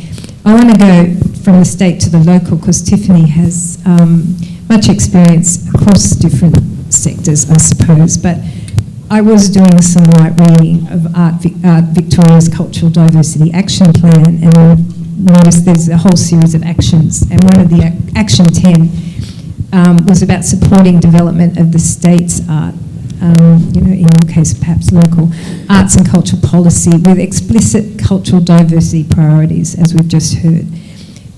The last column has a measurement, so policy and actions always must have this measurement. Their measurement was new policy includes strong, diverse content, and I just wanted to hear from a local perspective, what is your experience at the local level of policy, of strong, diverse content, led by artists and cultural producers from backgrounds other than English? Fairfield Council we're currently just finished or towards the end of our second cultural plan, and we'll be starting to consult and engage with the community to develop our third cultural plan. And it's, you know, the conversation that I have with a lot of people is that, again, it's not just arts, it's very much about the culture of Fairfield. It's very much about the fact that, you know, compared to a lot of the other local government areas surrounding us, including Casula Powerhouse and this amazing facility, we have a smaller museum and gallery, which we have in the last 3 years proudly embraced as being a local, a neighbourhood, a smaller gallery that will never be a regional gallery. It's not intended to be. Instead, it allows us to go much deeper into understanding and exploring and connecting with our local communities. And of those 300 languages that Paul mentioned were spoken around Australia, half of those are spoken in Fairfield. In fact, you know, 70% of our community don't speak English at home. Most of them are multilingual, but there's also a large proportion, about a fifth of our community don't speak English. So cultural policy for us is almost part and parcel of what we do and the way we operate in Fairfield. There's about 800 employees at Fairfield Council, and we all do multiculturalism because that's just our community. And it wasn't really until we started actually saying, okay, well, what do we mean by multiculturalism, and do we need a multicultural plan as well, that we started saying, well, that kind of will include everything in Fairfield. How do we actually narrow it down? So instead of a multicultural plan that sits alongside our cultural and arts plan, we have launched a Fairfield City Settlement Action Plan to do specifically with the settlement of our newest residents, which in this case are 7,000 refugees from Syria and Iraq that the federal and state government have not really paid a great deal of attention to in terms of the fact that they're settling in one local government area and the impact and pressure that that puts on the variety of services that we actually have. But getting back to your point, the first theme of our cultural plan is celebrating diversity, which is the motto of Fairfield City, and there's a good reason for everything that I've just said before. And it's also that I would like to say that it is broadly recognised that arts and culture are not two separate things, that it is very much an everyday thing, because for so many of our residents in Fairfield, that is true. It is an everyday thing. There is no, you know, boundary as you step into the theatre. We often talk about the fact of Fairfield almost being a living museum because the culture is enacted every day in the streets. It's enacted every day in places of worship, in the showground, at festivals. It's enacted every time you walk down the street in Fairfield. But at the same time, there are decision makers and gatekeepers and policy makers who don't see it that way. And so there is kind of a boundary around what actually happens and what is understood as cultural practice and arts practice within Fairfield. But as I said, as you get into the community, those barriers are disintegrated. You know, there's a lot of, because of our community and because of the way it is kind of laid out and structured and the history of settlement since post-World War II and even earlier than that really, many of the communities that arrived, you know, at that stage there were sort of federal government grants that enabled them to kind of purchase land or borrow land and then build the structures that enabled them to settle comfortably and successfully within the Fairfield area. So in many cases, those communities fundraised for things like places of worship, and then, as that was built, they would then fundraise within their own community for social clubs, sports clubs, childcare centres, nursing homes later on. And so within our Bonnyrigg Town Centre, for example, we have 11 places of worship within a 1 kilometre radius. So, you know, that's a really great example of Fairfield where cultural policy is enacted every day, because those you know, musicians that then play at those centres, you know, they cross over, and then their neighbours are people of other religions, other cultures, and so that mixing within Bonnyrigg, particularly in Bibby's Place, if you've ever been there, is just it is that salad bowl, you know, it is that melting pot, or whatever analogy you want to use. But there's no boundary between the way that people interact. They're just people, they're just neighbours. And I think that's one of the real strengths about understanding the role of local government and the role of you know, government and councils interacting and understanding their community.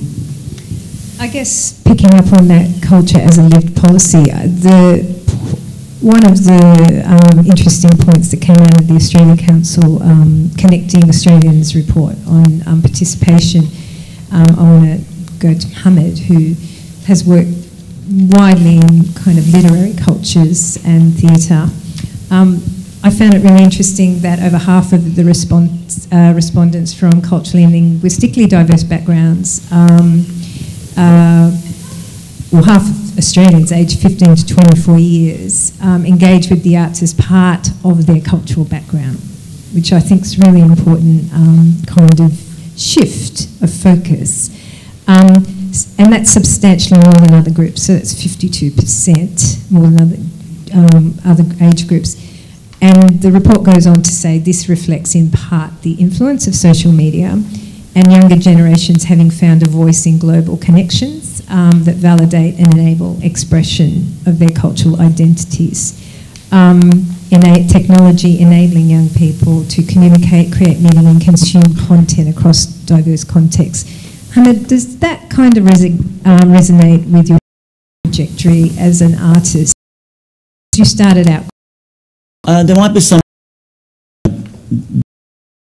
this demographic back to the early years of the and a lot on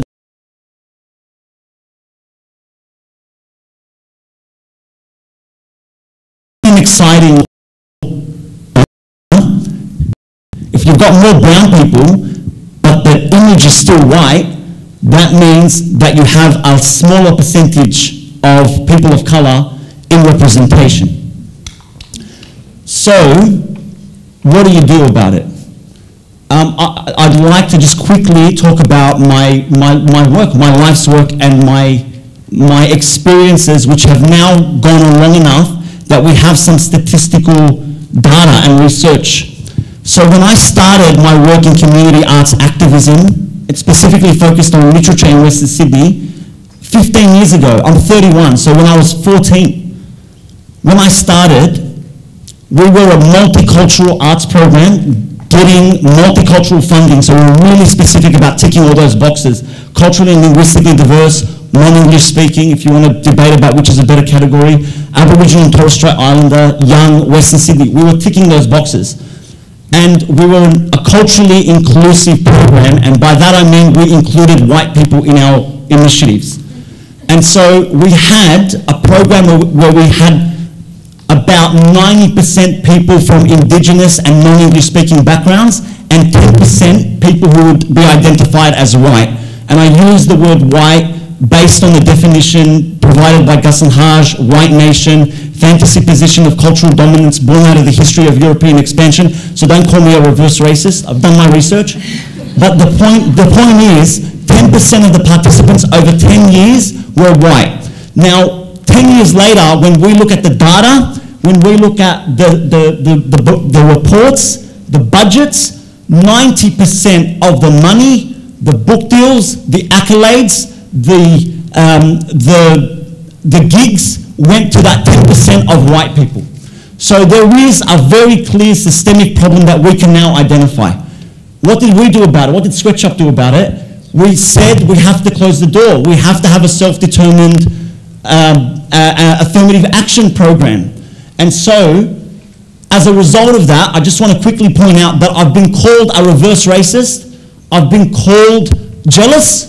That, you know, when people of color start calling out themselves, like, you're just jealous that you're not as good as them, right? You get attacked and accused of that stuff. But some really interesting things happen when you close the door. All of a sudden, the writers of color in our group are getting book deals. All of a sudden, they are being headhunted for gigs regularly. All of a sudden, when I look at the statistics and the budgets, between each writer of color is about 40. They've made about $15,000 to $20,000 each in their annual budget. And most importantly, their skills have increased tremendously because there's pressure on them to perform. Now I've got no choice. I've got to put a black person in a school. And so they just have to step up and take control of the space. And so regardless of whether you think, you want to call me, use terms or categories, regardless of that, what the research that we've done over the last 15 years has demonstrated is that self-determination, affirmative action, and quotas work. Thank you. And I think that's a really important point to make, because in my context, I started out in literary cultures and I haven't seen any change. But that flip, that 90-10% flip is really significant. So I want to go back to the panel and put to the panel, as funding bodies, what responsibility is there with, I guess, public funding in terms of binding policy to reality? And I draw on, I guess, some of the diversity action plans I have looked at, including Arts Victoria, where they had Action 20 ensure that support through Arts Victoria funding programs is reflective of the state's cultural diversity. But one of the only measurements that was blank was that one. And I felt really disappointed by that. And then I went to the British Film Institute's diversity guidelines. And I just want to kind of put that up as some sort of model. And if you're not familiar with this document, they have criteria, and it's funding. It's funding for filmmaking. And they've put up this: projects applying for lottery funding, which is film funding, will be asked to demonstrate how their project will contribute to reducing underrepresentation in 4 areas. And they list the areas in screen cultures: on-screen representation, themes and narratives, production leadership and creative practitioners, industry access and opportunities for audience development. And they've tied criteria. So underneath each of them, they say 3 of the 6 criteria need to be addressed. So you actually have to address that criteria or you don't get funding. Do we do that at the Australia Council, at the state level? I mean, the Fairfield Grants Program, the Cultural Grants Program, what is this mandatory? Should we have a mandatory system where those kinds of stories, in a way responding to those kinds of stories that Mohammed just related? Start with the Australia Council. Paula, thank you. So from an Australia Council perspective, as I have mentioned, we ask the people that we fund to report. And I guess an important part of what we ask of people is it's self-assessed.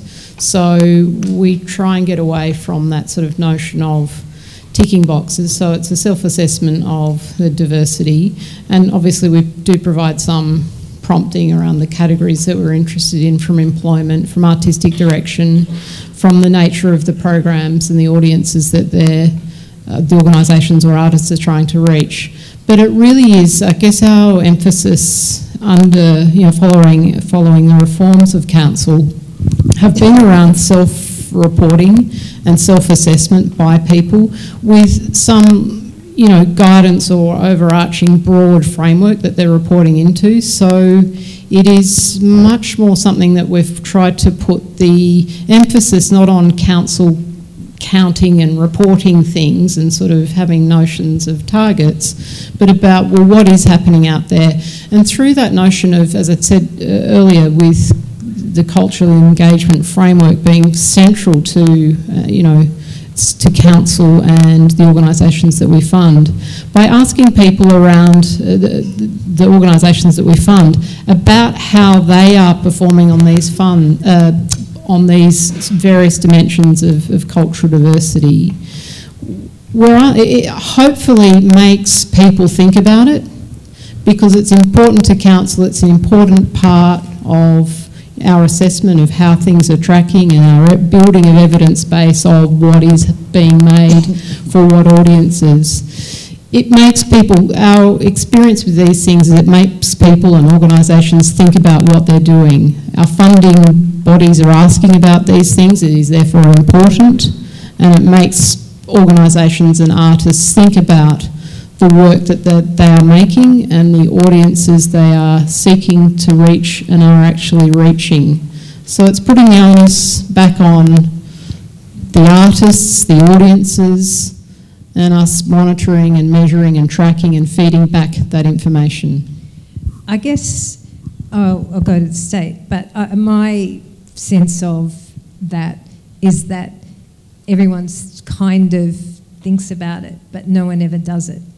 And the problem for me over the last 30 years is it's almost auto-communication.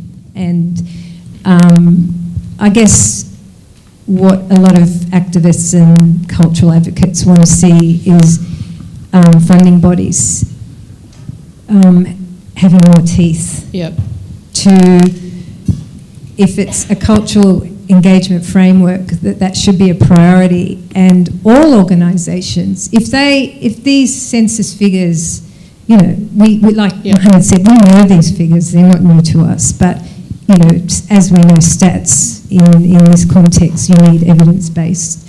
So is there a sense at the state level that there should be more pressure put on organisations? I'm thinking about organisations, the majors. Look at the majors and the lack of cultural diversity, or small to mediums. The small to medium sector isn't, I could critique that sector just as much as the majors, but should there be more pressure? I think funding bodies need more teeth, personally. If I can just jump in on that one. In terms of the teeth, I think us publishing information about what we see in the organisations that are funded through the Australia Council, that is most powerful in terms of shining a light on where there are, strong evidence of diversity of practice, of programs and of audiences, and where there are not. And I think that is the onus is on us to do that, and obviously that capacity is contingent upon those that we fund telling us those stories, doing that counting for us so that we can play it back and say this is as it is. And that will be, we think, a very powerful mechanism, and that is why we're committed to do it by 2019. At the state level, is there any mandatory kinds of, or binding? Is it binding, or do we just tick boxes that we have one artist that we're employing? Is it tied to funding, basically? I guess my view over the kind of the public funding in general is that if you make it conditional, that changes things. Absolutely changes things. And certainly over the last couple of years in the screen sector, where we've been doing a lot of work in terms of gender, LGBTIQ, people with disabilities, it has changed dramatically. So we came out with a policy a couple of years ago that said if you're developing TV drama or you want production finance for TV drama, unless you have female key creatives in that team, you won't get any money. Changed it dramatically. So it went from 23% directors of TV drama, female TV directors, to I think it was 67 in a year. So kind of people just got on with it because suddenly they want to make the show, they want to make things happen. So, well, we just need to employ some more women in order for them to tick that box. But what it's meant is it's skilled up a whole new batch of female directors who are now known by the networks. Networks are comfortable with them. They're now getting their own projects up as well. So it's changing things really quickly. And I think the same can happen for any other area that we want to be targeted about. So that's one thing. I think in terms of do we have a responsibility? Absolutely. For major performing arts companies, yes, the lack of diversity there is one thing, both on boards, and then also in the work and the people who are running, is from the top right down to the bottom, and from the bottom up to the top and sideways, and every which way you want to kind of cut it, really. Artistic directors, there are 28 major performing arts companies in Australia. There's one female artistic director, I think, at Black Swan in Perth. If you look at the boards, gender diversity, cultural diversity, representation from different parts of the community is largely absent in a lot of them, and that's something that we're grappling with. And it's a live conversation in our office at the moment about how much of this do we tie to funding. I tend to go hardline with it and want to tie everything to it and make everything conditional, that, you know, if this is a priority for us, then make that tied to money, because we can. And if we actually want change to be made, that's what we should be doing. So watch this space, hopefully I get there. Does that apply at a local level? I just want to say I agree, it should be tied to funding. Funding is so hard to come by now anyway that people will actually comply, I think, and the benefits can flow from that. At a local level, we don't have those sorts of quotas, but again, Fairfield I think is really unusual. Within our cultural grants program, I'd say it would be 90% of them are brown, are not white people, and that would also go for the number of people who are applying for them, and not just the number who are actually getting the grants. I think I'd like to ask another question, and that is, what is actually stopping those companies from engaging and employing, people who are called, people who are from multicultural backgrounds? What is it? Is it that it's just easier for them to employ their friends? Is it just easier because the circles that they move in just happen to be white? Is it this they are not wanting to engage, not wanting to sit down and have a cuppa and have a yarn? Or is it this weird thing that seems to be pervading our culture, which is where they would prefer to just avoid the conversation than potentially be seen as racist because they accidentally said something wrong?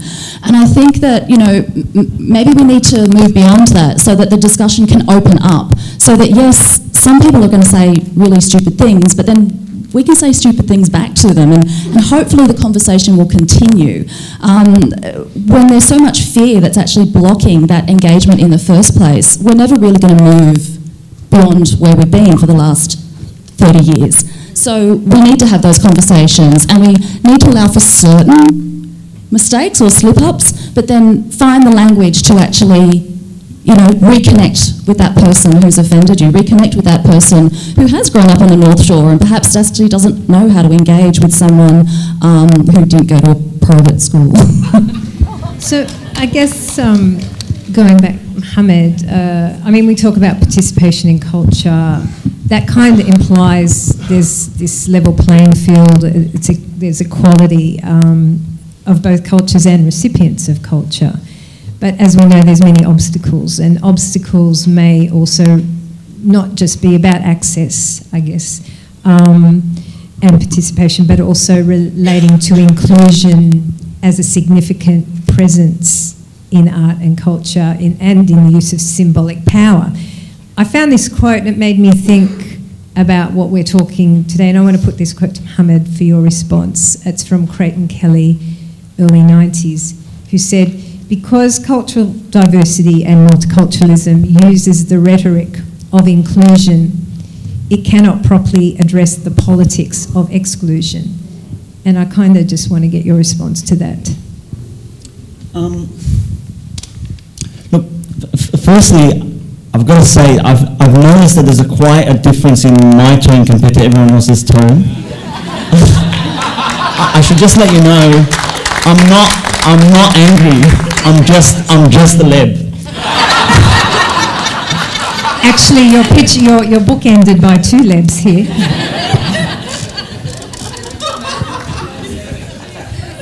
I'm just a dumb lib. But you know what's interesting about your list of possibilities for why white people, for lack of a better word, just don't take that step towards engaging with people of colour, and they were all slightly sympathetic, that list. They were all kind of built on degrees of ignorance, you know, and I actually accept that that's the case for a lot of white people. You know, I'm married to a white person. I don't hate white people, you know. My son's white, or you know, Arab, Anglo-Australian, or whatever hyphens he wants to use. You know, I actually do believe that there are a lot of well-meaning, good-intentioned white people who work tirelessly to change this condition. And sometimes they fuck it up dreadfully with good intentions, and sometimes they don't.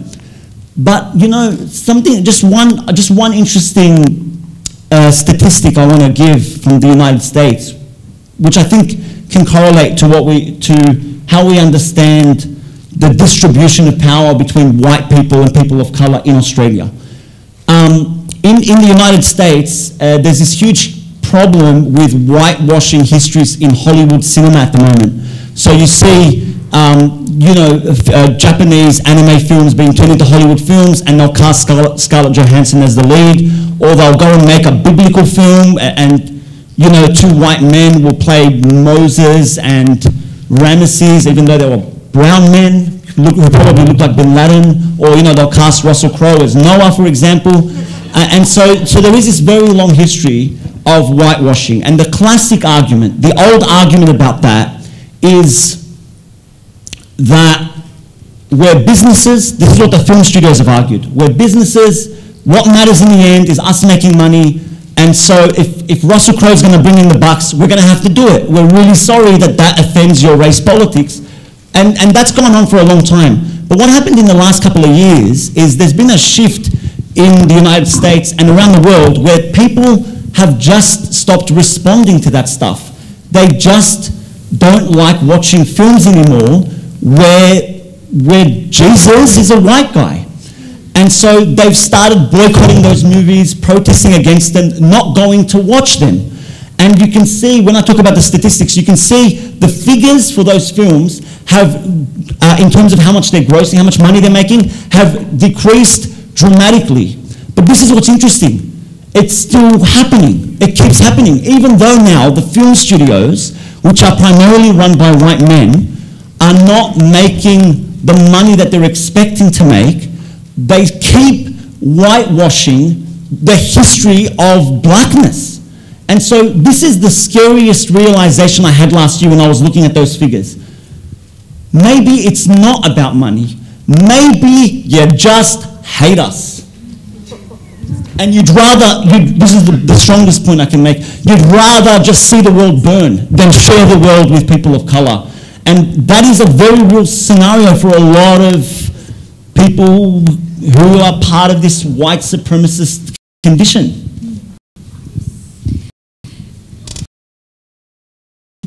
Get one last panel and then we'll open. And celebrate. Gets you celebration. Who's to say what was dragging down growth and was bad for business? So even they recognise that lack of diversity is not working for them.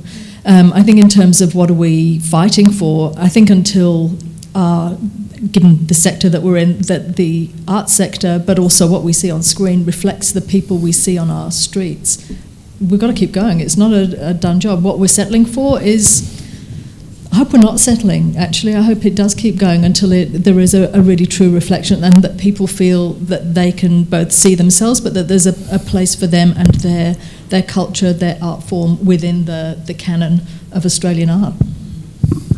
And I think from our perspective, we're spending the public's money at the Australia Council. We need to be knowledgeable about the nature of the public, things like the ABS data, things like our own surveys of the general public, feedback from our organisations and artists, and then using that to demonstrate this is the nature of the country and this is what the people want, would be a perspective that we'd have. Well, I'll answer quickly from a very specific perspective, from a Muslim perspective, because the last 30 years of my life, I've watched around the world and in Australia, Muslims constantly apologising day after day for their Muslimness and constantly trying to reassure paranoid white nationalists in the media, politicians, police officers, etc., not to be afraid of us. We mean you no harm, don't panic, we're good, we're civilised, we're liberal, we're not conservative and over. We constantly are a racist. Badami here.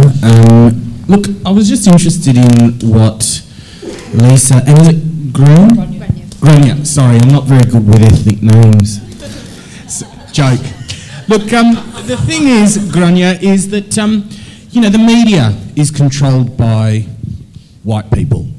The film industry is controlled by white people, or, you know, I guess what we'd call mainstream hegemony, because everyone who isn't white is somehow non-white, as opposed to those who are non-brown or non-yellow. And it kind of seems that the gatekeepers of expression or publication are those people whom Alexis Wright would have once said when she said that authenticity is a condition imposed upon us by those in the least position to judge.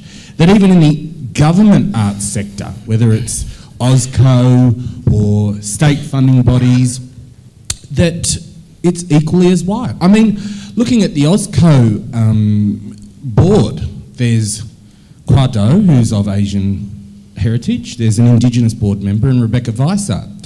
And it seems to me that even in terms of management structures, like when I worked at Arts New South Wales, I was one of only 2 non-white people working in the arts programs.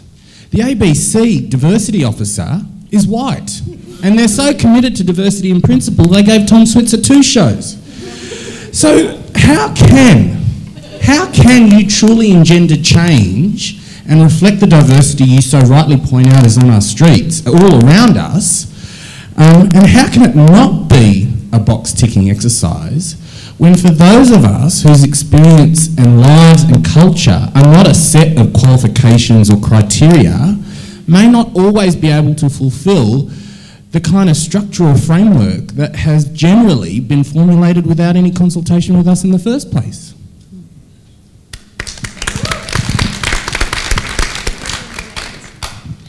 It's a great question.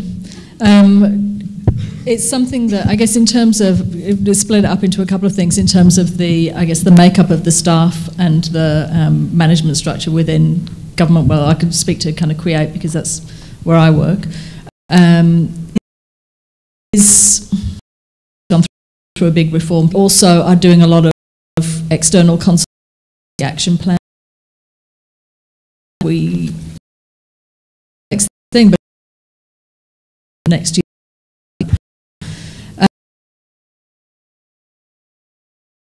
People that we, I think we've engaged about 78 people so far this year. We've got about another 40 or 50 to go in terms of funding rounds still to run for this year. And I think that's one way that's going to change things, because it's, if there are people from diverse backgrounds. Organisation. Where you can actually in many cases in it. Sometimes you will have huge rows, but then you have to find your way to come back in to a position of trust with that person whose mind you're trying to change. And it's a goddamn long time. But, you know, you've got to stick at it and fight, because change will only happen when there are people at those different levels, when there's lots of vocal artists like Mohammed, where there's white people in organisations who get it and who are sympathetic, but where there are also, you know, people who are brown within the organisations and making noise, and then knowing when to be quiet, and then making more noise and knowing when to be quiet, and then making the noise and making the change. I want to jump in there very quickly. Thank you so much, Tiffany. Sorry, I have one quick question, just a follow-up from Sunil. We don't know. I'm sorry. I've been told we've got to go over half an hour of time, and there's lots of hot food outside waiting for everybody to eat. So, just very quickly, I'm going to quote something off the back of everyone just said to wrap up the conversation. This very woman sitting next to me right here, Paula Bull, told me more than 15 years ago, when I was lamenting the very thing we're talking about right now, and not having a place in our, you know, broader arts and cultural landscape. She said, every system has a crack, or every system has cracks. You've got to find the cracks and fill them. And if we fill them with enough colour, eventually that system falls, and we build a bright new system that reflects genuinely who we are as a society. So thank you for telling that more than 15 years ago, because it's what I live by till today. We are going to take a we've had to restructure things a little because we're running over time.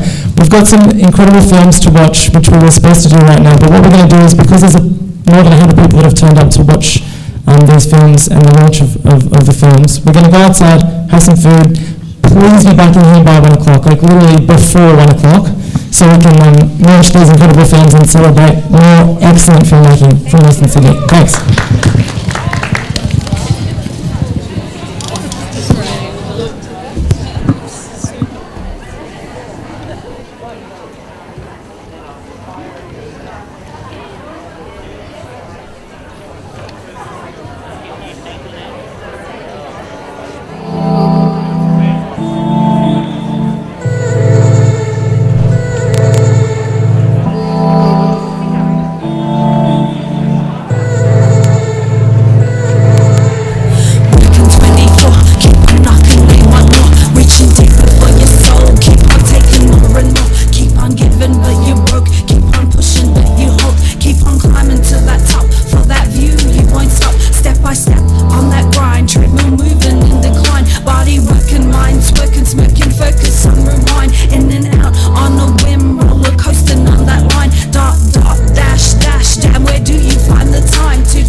Little girl growing up with a kid of her brain. She's in and out of relationships, but she's still alone. Well, where's the love that you need to fill up your home? Not bugging your walls, there's no respect shown. You've got to by your side and she needs you.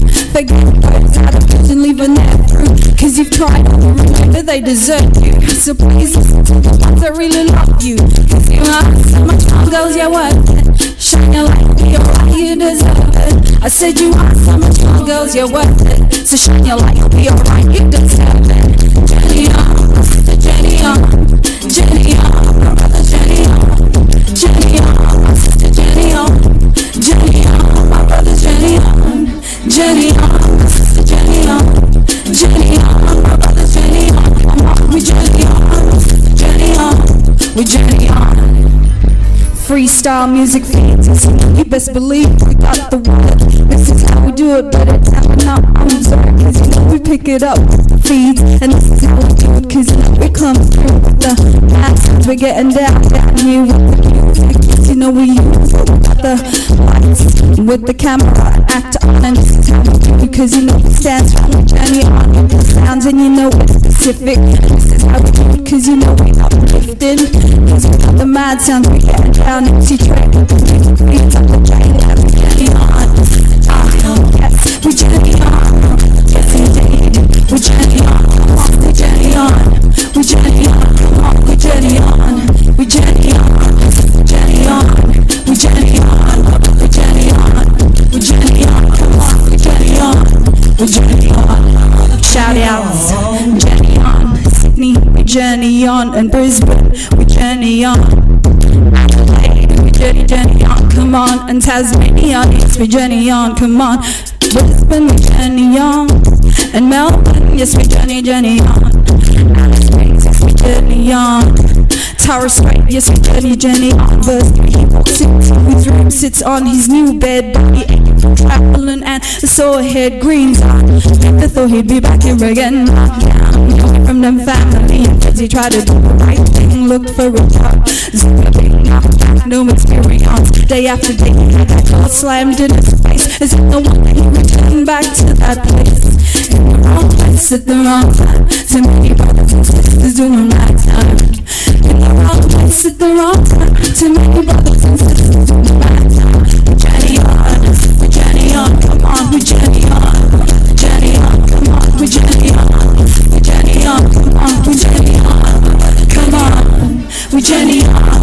Come on, we Jenny on, come on, we Jenny on, Jenny on, come on, we Jenny on. Yes, indeed. Dedicated to those that have found themselves stuck between a rock and a hard place. Just remember, we Jenny on. It stands strong. Yes, Jenny, Jenny, Jenny, Jenny, Jenny on. Jenny, Jenny, Jenny, Jenny, Jenny on. Yes, indeed. Peace.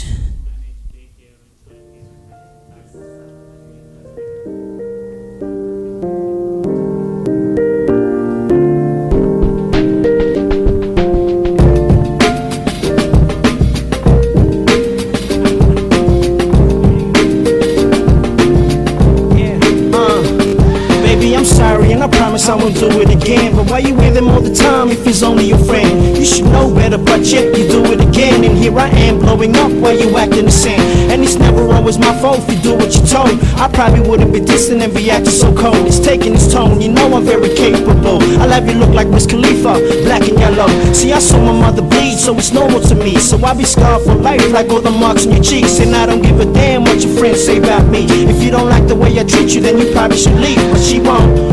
No, she won't, cause she's so deep in love. No matter how many times I beat her up, she'll never depart. Said it from the start, she got an unbreakable heart. Till death do us part,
nowhere to go, don't know what else to do. It's a never-ending pursuit for happiness. Why is it happening? Progressive sense, and then we're back again to the same place. Brute faces and tackling, manhandling actions of aggression. I'm stressing about my mother. I really love her, I really do. But I'm the silly fool believing my father when he says it's the last time. Yeah, we're drifting apart like an apartheid. Got me running like the far side, filled with hate. Wondering if it's too late to rejuvenate. Crying and dying inside from tireless violence. Trying to hide it, but I'm getting tired, man. It gets deep, I can't sleep, I'm having visions. I'm a mother being bruised up in this prison that we're living. I wish it was different, don't wanna be distant. Please stop it, Dad.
Little girl growing up with a kid of her own. She's in and out of relationships, but she's so alone. Well, where's the love that you need to fill up your home? Not bugging your walls, there's no respect showing. You've got angel by your side and she needs you. Forget those out of prison, leave her there through. Cause you've tried all the remember they desert you. So please listen to the ones that really love you. Cause you are so much fun, girls, you're worth it. Shine your light, you're right, you deserve it. I said you are so much fun, girls, you're worth it. So shine your light, you'll be alright, you deserve it. Jenny on, sister Jenny on, Jenny on, my brother Jenny on, Jenny on, sister Jenny on, Jenny on, my brother Jenny on, Jenny on, sister Jenny on, Jenny on, my brother Jenny on, we Jenny on, Jenny on, we Jenny on. Freestyle music feeds, you best believe we got the word. This is how we do it, but it's how we're not on sorry, cause you know we pick it up with the feeds. And this is how we do it, cause you know it comes through with the math. We're getting down here with the music. You know we use it with the lights, with the camera, act on. And this is how we do it, cause you know it stands for the journey on with the sounds. And you know it's specific. This is how we do it, cause you know we uplifting. Cause we got the mad sounds, we getting down. Empty track, beats up the train, we journey on. Yes, we journey on. Yes, indeed, we journey on. Come on, we journey on. We journey on. Come on, we journey on. We journey on. We journey on. We journey on. We journey on. We journey on. Come on, we journey on. We journey on. Shout outs, journey on. Sydney, we journey on. And Brisbane, we journey on. Journey on, come on, and Tasmania, yes, we journey on, come on. Brisbane, we journey on, and Melbourne, yes, we journey on. Alice Springs, yes, we journey on. Tara Strait, yes, we journey on. Verse 3, he walks into his room, sits on his new bed, body aching from traveling, and the sore head greens on. Never thought he'd be back here again, knocked down, coming from them family, because he tried to do the right thing, looked for a job, no experience. Day after day, that door slammed in his face. As if no one he returned back to that place. In the wrong place at the wrong time. Too many brothers and sisters doing that time. In the wrong place at the wrong time. Too many brothers and sisters doing that time. We journey on, we journey on, come on, we journey on. We journey on, come on, we journey on. We journey on, come on, we journey on. Come on, we journey on. Come on, come on, we journey on. Come on, we journey on. Journey on, come on, we journey on. Yes, indeed. Dedicated to those that have found themselves stuck in between a rock and a hard place. Just remember, we journey on. We stand strong. Yes, journey, journey, journey, journey, journey on. We journey, journey, journey, journey, journey on. Yes, indeed. Peace.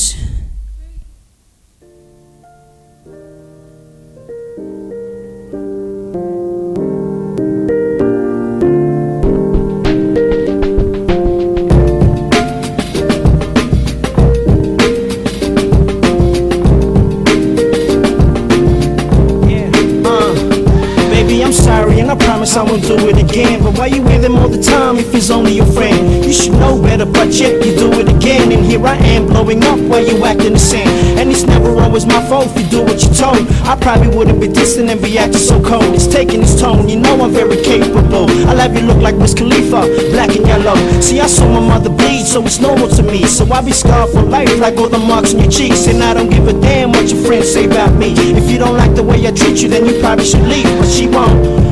No, she won't, cause she's so deep in love. No matter how many times I beat her up, she'll never depart. Said it from the start, she got an unbreakable heart. Till death do us part,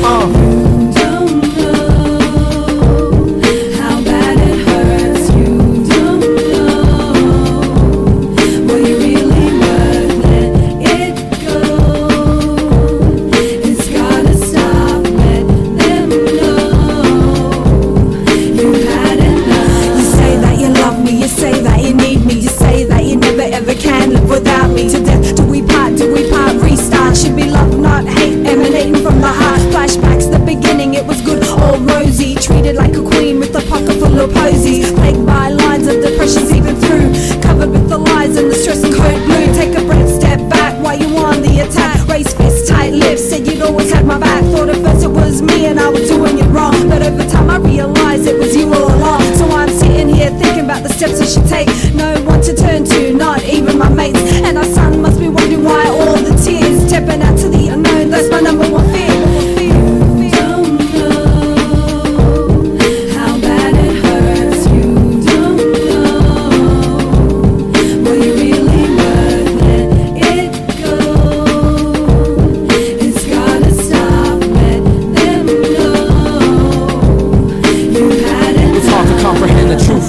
nowhere to go, don't know what else to do. It's a never-ending pursuit for happiness. Why is it happening? Progressive sense, and then we're back again to the same place. Brute faces and tackling, manhandling actions of aggression. I'm stressing about my mother. I really love her, I really do. But I'm the silly fool believing my father when he says it's the last time. Yeah, we're drifting apart like an apartheid. Got me running like the far side, filled with hate, wondering if it's too late to rejuvenate. Crying and dying inside from tireless violence, trying to hide it, but I'm getting tired, man. It gets deep, I can't sleep, I'm having visions of my mother being bruised up in this prison that we're living. I wish it was different, don't wanna be distant, please stop it, Dad.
Little girl growing up with a kid of her own. She's in and out of relationships, but she's still alone. Well, where's the love that you need to fill up your home?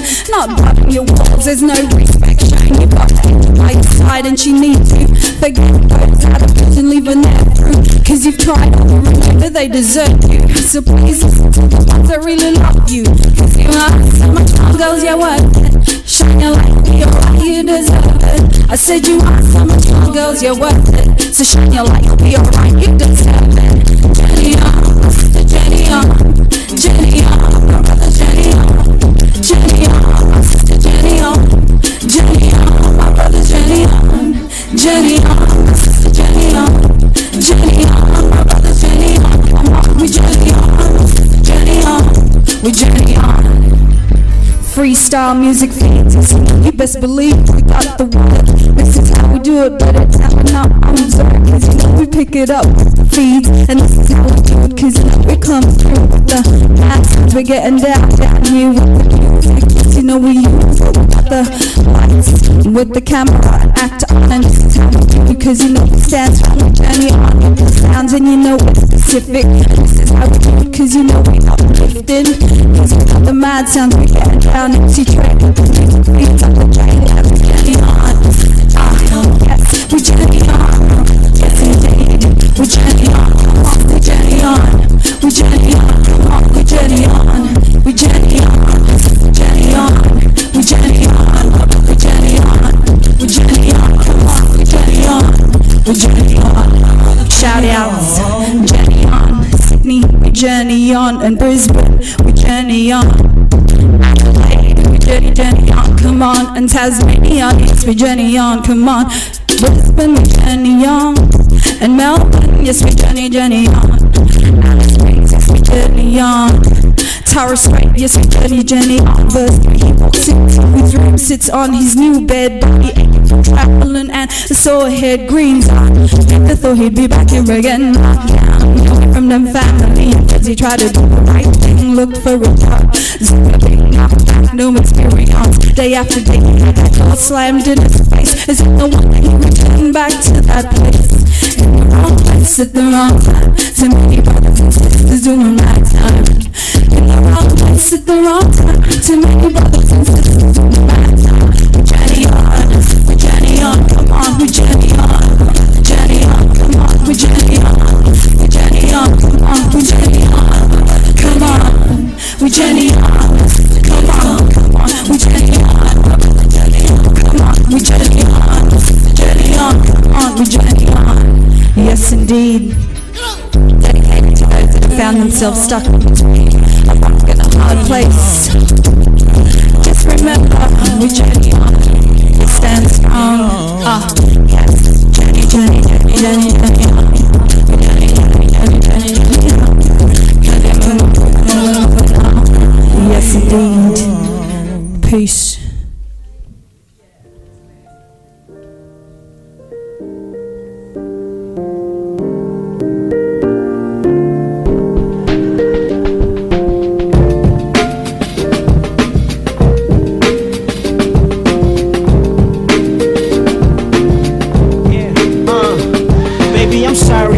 I won't do it again. But why you with him all the time if he's only your friend? You should know better, but yet you do it again. And here I am blowing up while you acting the same. And it's never always my fault if you do what you're told. I probably wouldn't be distant and be acting so cold. It's taking its tone, you know I'm very capable. I love you look like Wiz Khalifa, black and yellow. See, I saw my mother bleed, so it's normal to me. So I be scarred for life like all the marks on your cheeks. And I don't give a damn what your friends say about me. If you don't like the way I treat you, then you probably should leave. But she won't. No, she won't, cause she's so deep in love. No matter how many times I beat her up, she'll never depart. Said it from the start, she got an unbreakable heart. To death do us part,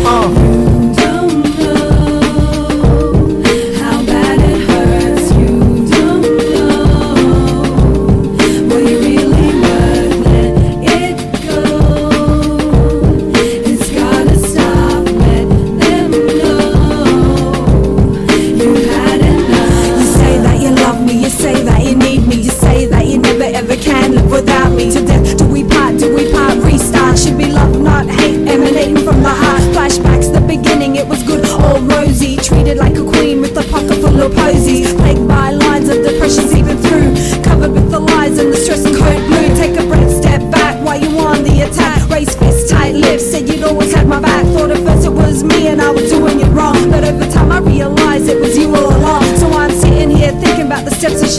No one to turn to, not even my mates. And our son must be wondering why all the tears. Stepping out to the unknown, that's my number one fear.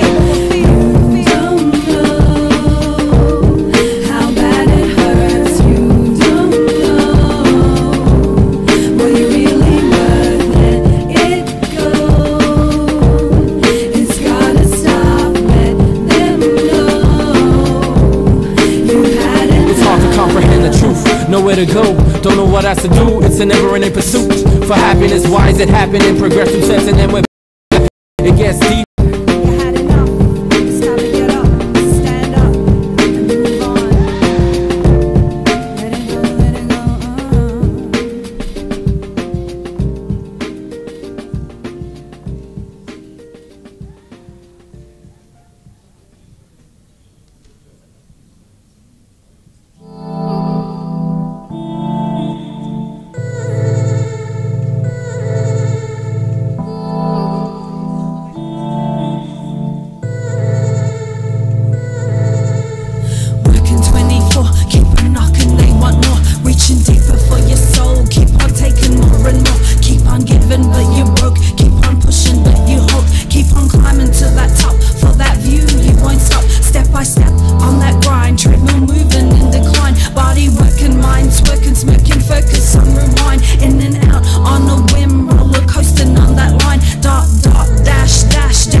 Little girl growing up with a kid of her brain. phone. She's in and out of relationships, but she's still alone. Well, where's the love that you need to fill up your home? Not bumping your walls, there's no respect shown. You've got the angel by your side and she needs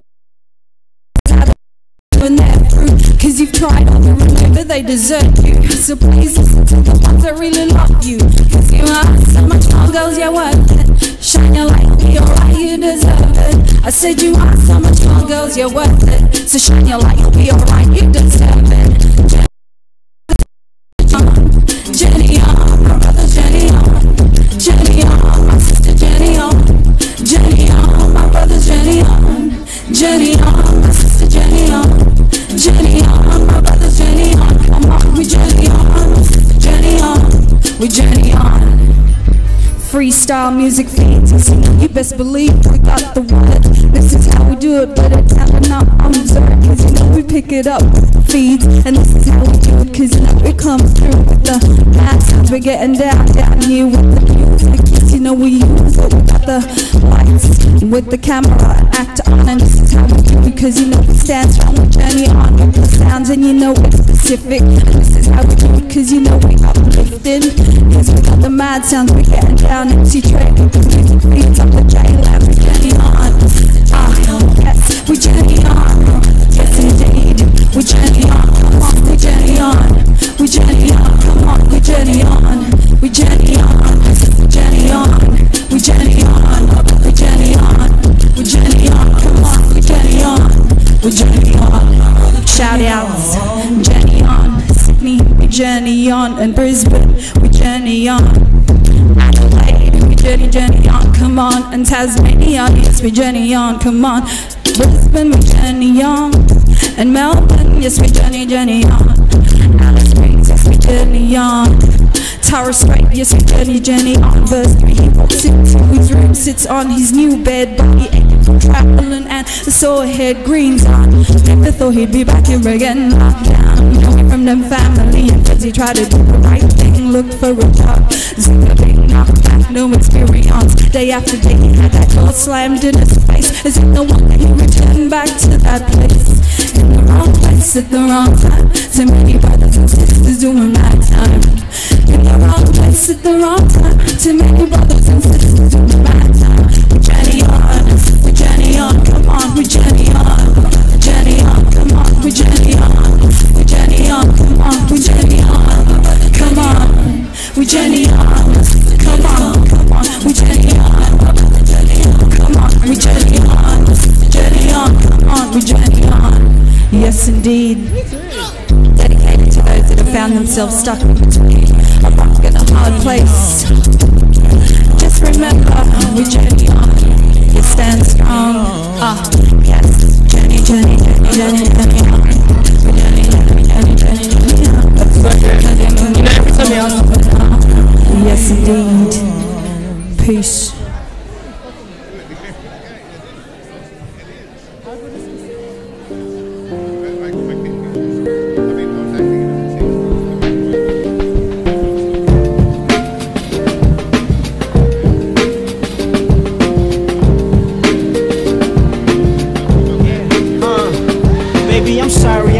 I won't do it again. But why you with him all the time if he's only your friend? You should know better, but yet you do it again. And here I am blowing up while you acting the same. And it's never always my fault if you do what you're told. I probably wouldn't be distant and be acting so cold. It's taking its toll, you know I'm very capable. I like you look like Wiz Khalifa, black and yellow. See, I saw my mother bleed, so it's normal to me. So I be scarred for life like all the marks in your cheeks. And I don't give a damn what your friends say about me. If you don't like the way I treat you, then you probably should leave. But she won't. No, she won't, cause she's so deep in love. No matter how many times I beat her up, she'll never depart. Saying it from the start, she got an unbreakable heart. To death to his heart. Right on me. Yeah. You're good. That's so good.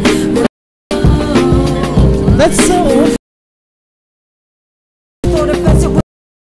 Yay! Yes. Good. Yes. I'm going to ask you to stand up and switch with the person next to you. Swap seats. Come on. Get up and switch with the person next to you. Swap seats. Musical chairs.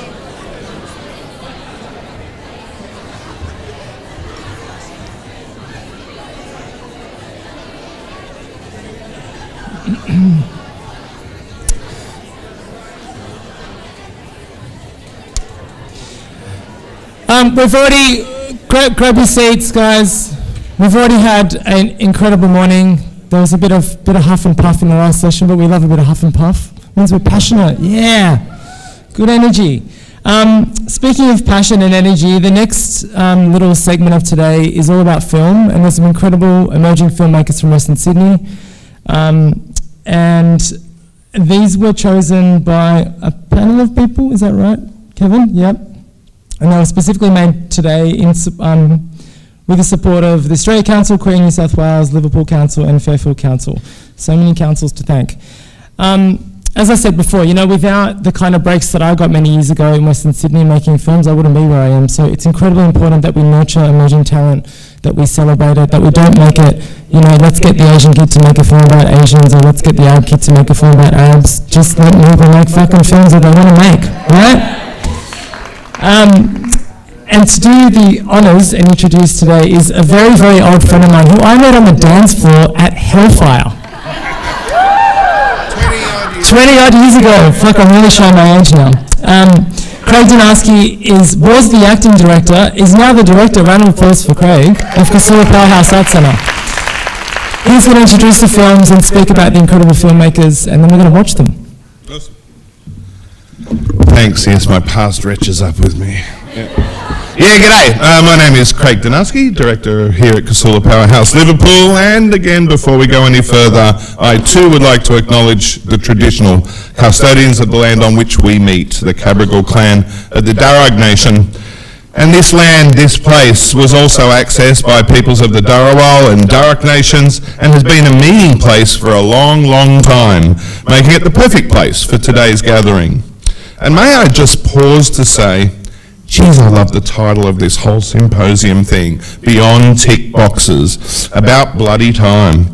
I bet I'm not alone in being heartily sick of ticking people's boxes for them. Their cultural diversity box, their access box, their what are you doing in Western Sydney box. So I'm really glad to be standing here to welcome you all to this next phase of this special day, where we're going to launch Diverse Screens Southwest Sydney, thanks to, as Patrick mentioned, some core funding and support from Liverpool City Council, OzCo, and additional support from our fantastic neighbours at Fairfield City Council. Here at Casula Powerhouse, we're really pleased and proud to provide all kinds of support to Diversity Arts Australia, including giving them a home upstairs, because they go way beyond ticking boxes. Lazy acronyms like CALD make me angry. But if I can use an equally lazy acronym to say that DART's grand plans to promote cultural diversity across all art forms in Australia sits perfectly with what we want to see and do and achieve here. So we're stoked to work with them to kick against the dominant cultural narrative and build a richer, more vibrant arts landscape that truly represents the riotous rainbow that Australian society really is today. Liverpool and the wider southwest Sydney hood are at the epicentre of that Technicolor storm, making this whole area the true wild frontier where so much is possible, including Bad Dog on Saturday at 2 p.m. Come join us. And damn, it's exciting to watch and be part of. I can hardly believe it, how far we've come, even though I know there is still so far to go. I was born in Blacktown, a fully fibro-houso with a funny last name and a refo dad that nobody could understand. But the arts became my way out of the poverty of both income and expectation that seemed to suck the life out of so many around me. I sometimes joke that most of the people I grew up with are either dead, mad, or in jail. But it's not that funny, really. I was super lucky. The arts saved me. And I'm super happy that after a long and sometimes colourful career, I've ended up back in the western suburbs, able to give back in the hope of creating some more lifelines for either people like me or not like me, people that deserve the chance to show that they too can make something awesome given half a bloody chance. And what a chance was created in this project. Diverse Screens, Southwest Sydney. 4 grants were awarded by Darts to 4 Southwest Sydney filmmakers, and we're about to see the 4 resulting short films now. And I'd like to congratulate those 4 amazing filmmakers: Maria Tran, Ali Moussaoui, Roxy Vung, and Tui Nguyen, for the great achievements that you are about to witness. After you see them, there will be a Q&A, so settle in, relax, and enjoy the best of Southwest on the big screen. Have fun.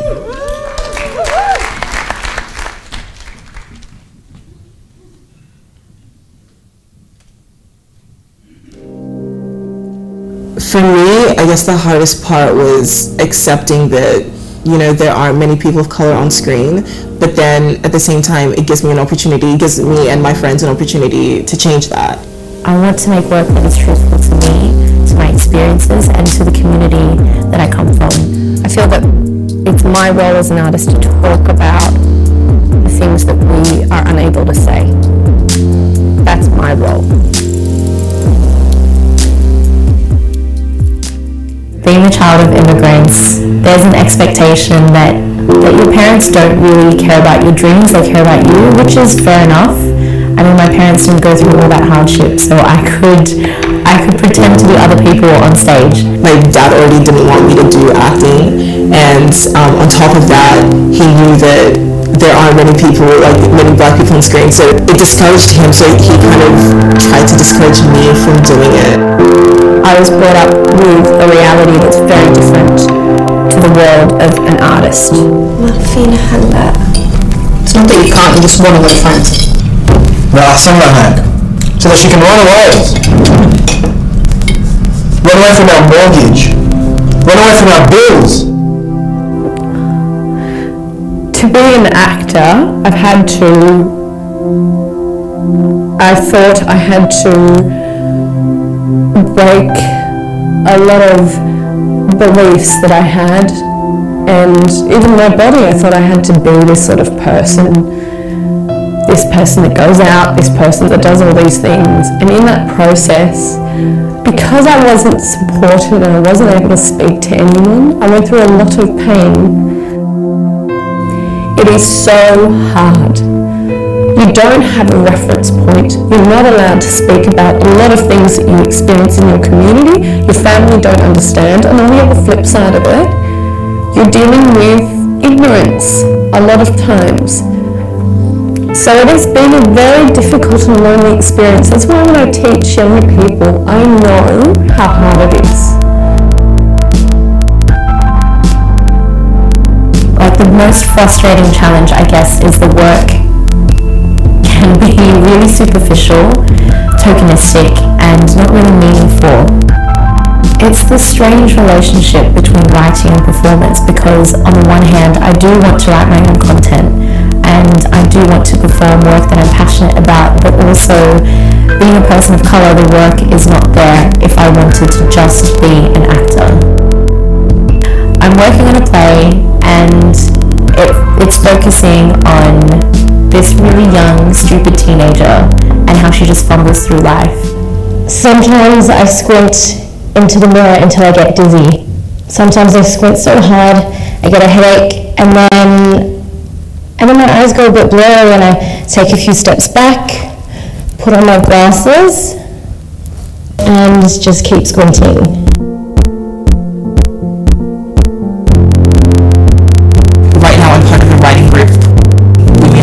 So it's the African Women's Writers Group, and at the moment we're kind of looking at what kind of stories we want to tell. Like, as soon as you see us, you think that our stories are alike, that, oh, they both might be refugees, they were definitely migrants, so this is kind of how their life would have played out. But it's so much more than that. Like, my love story is different from someone else's love story, and we want to, I guess, give people of color an individual voice.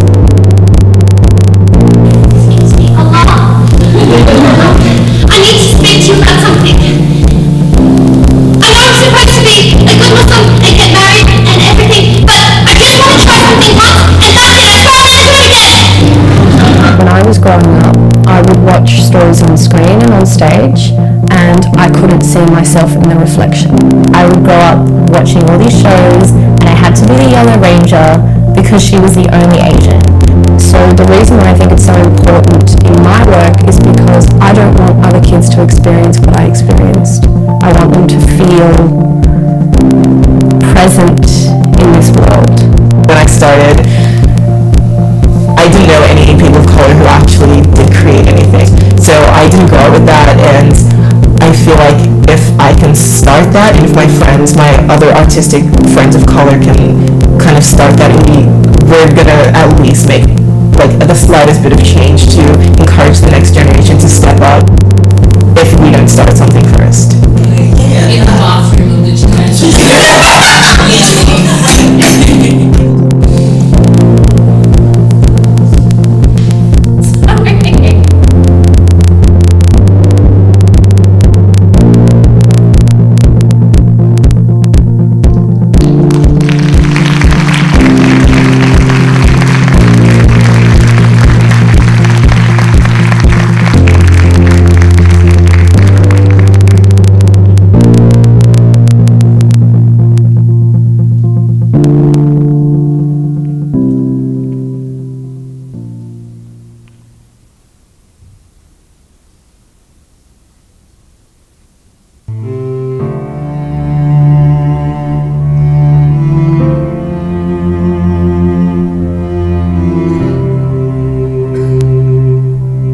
I was born in Mashhad in Iran.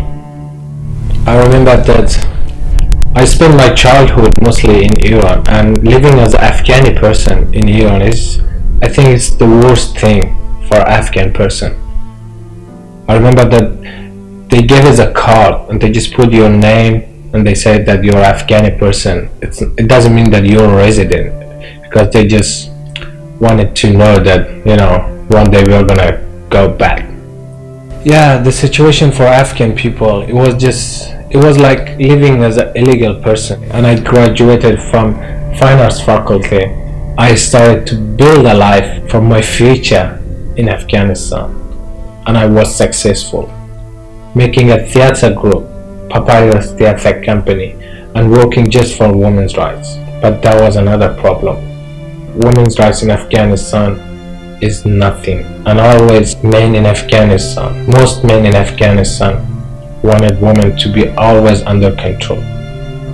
That's why it became dangerous for me, and I had to leave Afghanistan. So I came to Australia, a worst journey to Australia. I came by boat. Now it's been 4 years that I'm living in Australia as an illegal person. They are calling me illegal. You came here illegally. But I didn't give up.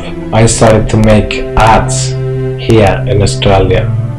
And I think there are many Australians who knows me as an artist from Afghanistan, as a director of cinema and theatre. My name is Bharat Ali Batur and I'm from Afghanistan. I'm a photojournalist and had been working as a photojournalist for the last 13 years. I also had been working for the United Nations and the US Embassy in Kabul. When my story about the dancing boys of Afghanistan was published on the Washington Post, I started receiving death threats, so I had to leave Afghanistan. In Indonesia, I paid a people smuggler to take me to Australia. We boarded a boat with 92 others, and we were told that it was a new and in a good condition, a cargo boat, but we found out that it was an old fishing boat. We traveled for 2 nights and 2 days, but on the second night our boat leaked and the water was very rough. Upon my arrival, after 3 months of that, I won 2 Walkley Awards for my work that I documented my journey from Pakistan to Australia. So it was the first time that the boat journey was visualized in Australian history. Since I got to Australia, I have been involved in raising voice of refugees and asylum seekers, and to raise awareness among Australian public.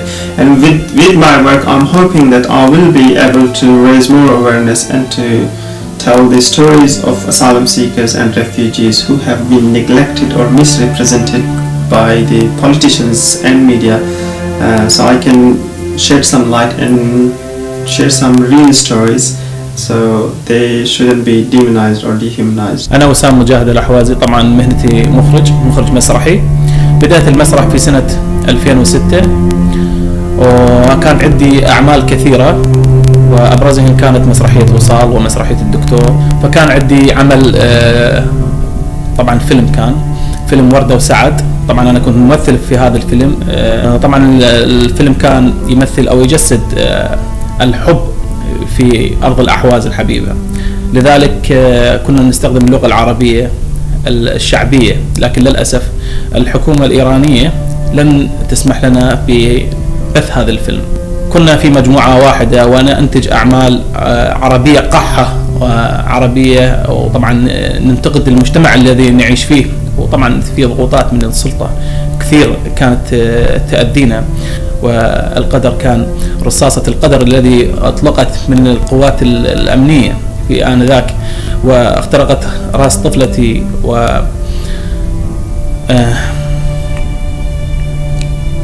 طبعا وجيت على أستراليا. الحكومة الأسترالية لن تسمح لي إنه أجيب عائلتي وأنا وأطفالي موجودين في أستراليا، وزوجتي وابني موجود في الأحواز.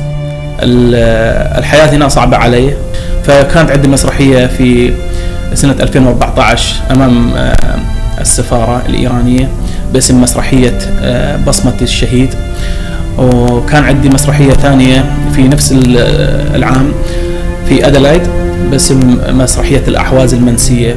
لما اجيت على أستراليا كان عندي أمل إنه تكون الحياة تكون أسعد بالنسبة له كفنان، والفنان إنه يكون بحالة ممتازة من حياته وإنه تكون عنده حرية البيان، لكن للأسف الحكومة الأسترالية لن تعطيني الإذن إنه أجيب زوجتي.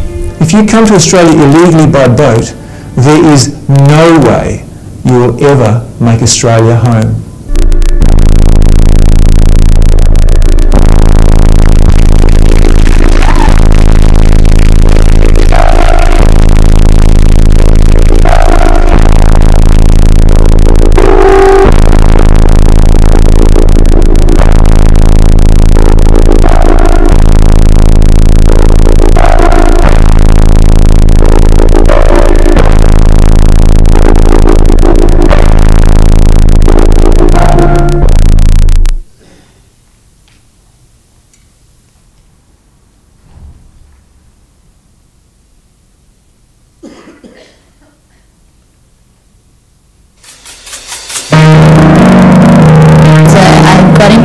Design at a very young age. I think it really started for me when I was in high school, because that's when I started to wear the hijab, and I found it a little difficult to find suitable clothes for me to wear. When I first started, they didn't support me at all, and I used to play basketball, so my dad was like, "Hey, play basketball, that will take you somewhere, but fashion won't take you anywhere." That's my dream. I love it, and I have to do it, and I'm happy. They want me to study accounting and business management, so as I give it a few years to prove that my choice is the right one.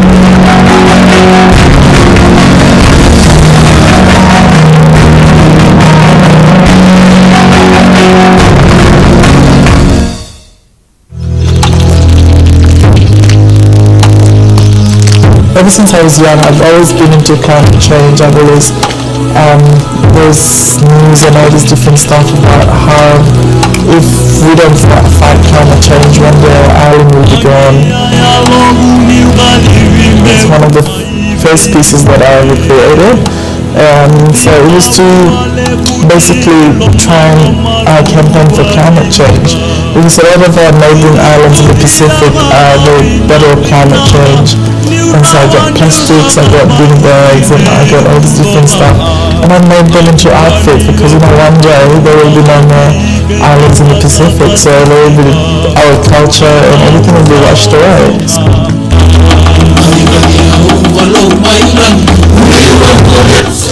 as a designer from a different background who is inspired by his culture and tradition, it's hard to fit into a modern industry.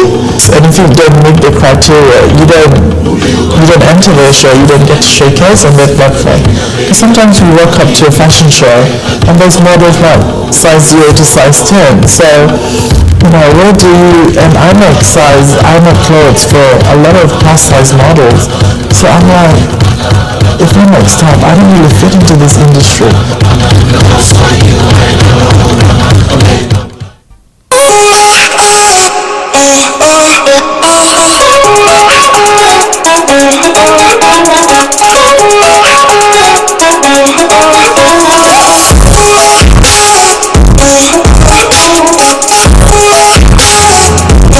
Influences me is basically because I'm a Muslim. I have different types of things I have to abide by. So, you know, covering the arms, you know, not having see-through clothes. So my ultimate dream would probably be to have a fashion show in Tokyo. I love it so much. And the fashion there is just, it's another world. So I think it's kind of like me, you know, like, I'm a Muslim, but I don't design like a Muslim.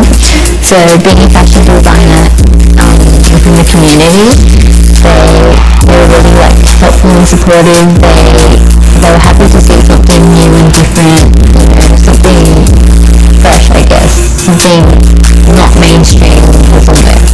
So I think the fashion industry can improve by stopping fast fashion. I feel like, you know, there's a design coming out every minute. People are just wanting it all the time, and it makes people like me as a designer harder for us to like sell our products.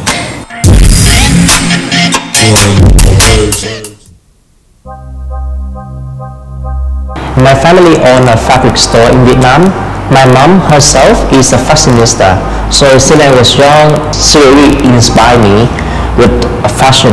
She showed me how to mix the clothes, showed me different type of fabrics, and how to make the dress out from them. I normally get inspiration from everything around me, but most of the time it's from my mom, and my dreams start from there.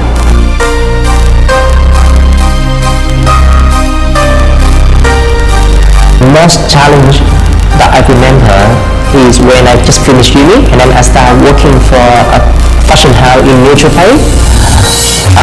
I worked there for 6 months. They hired me as the fashion designer for the brand. But not only that, I have to do styling, I have to do social media, I have to deal with the production house in China and Vietnam. I have to source for the fabric, I have to do sale in flea market every weekend. This company, they got my collection, and then they just didn't pay me any salary after 6 months.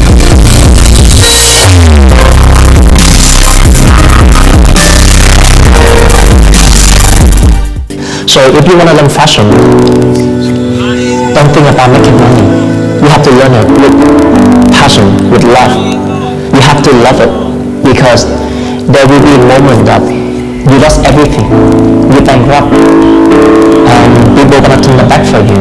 I've met people from all different walks of life, and it's just unified everyone and brought us in together. So it's whatever you do, you give it your all. You'll love it. You know, close your eyes and close your ears. And if you close your eyes, you know, you won't see all the negative influences that will happen in your life. And if you close your ears, you won't hear all the negativity that's happening around you. So, you know, basically just stay true to yourself.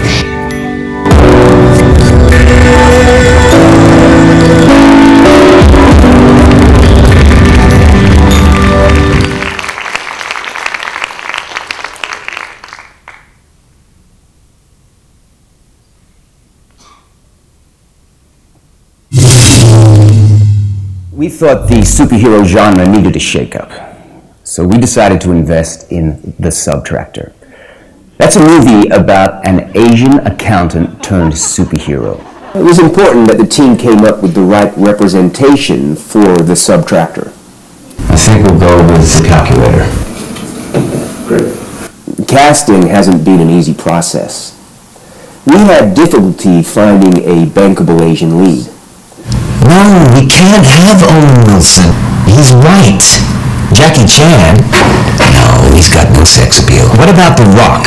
He's quarter Asian, isn't he? After seeing hundreds of hopefuls, we found our leading man.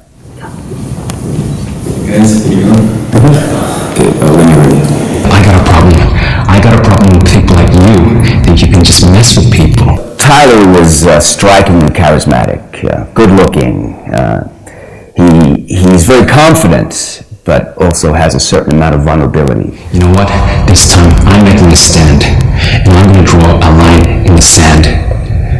And if you cross that line, I'm going to take you out. He had what I was looking for. He has star quality. So let me go through the introductions.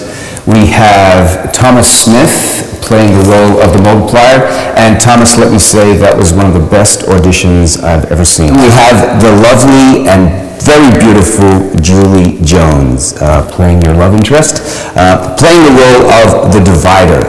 And we have Tyler Lee, leading man, playing the role of subtractor. So, which part of Asia are you from? I bet you do martial arts, yeah? I mean, you all do, and you got nice. I mean, like, I was pretty excited, hey? This is my first time playing Asian. What range? If there's any cultural thing that I can do, like to further enhance my role, just let me know, because I'd love any information. Excuse me, which page am I on? Actually, the subtractor is a man of few words. Yeah, but I can't even find one. Yes, well, we had a meeting, and we decided that the subtractor wouldn't have any dialogue. He was going to communicate through his body, express. The divider is so drawn towards the subtract because he's so different and like so interesting and dangerous, and like I just find the whole interaction of things so interesting.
Sorry, Maria, that's was a technical glitch that was not intended to silence you even further because you're Asian.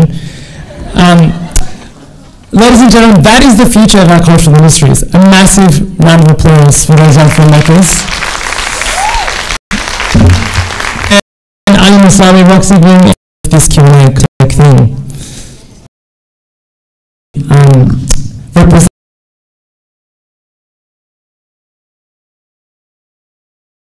Stemmed from, and I guess with the mockumentary, I wanted to follow through a journey of someone going all the way right to the end, which is you pretty much saw about 1/3 of it, but yeah.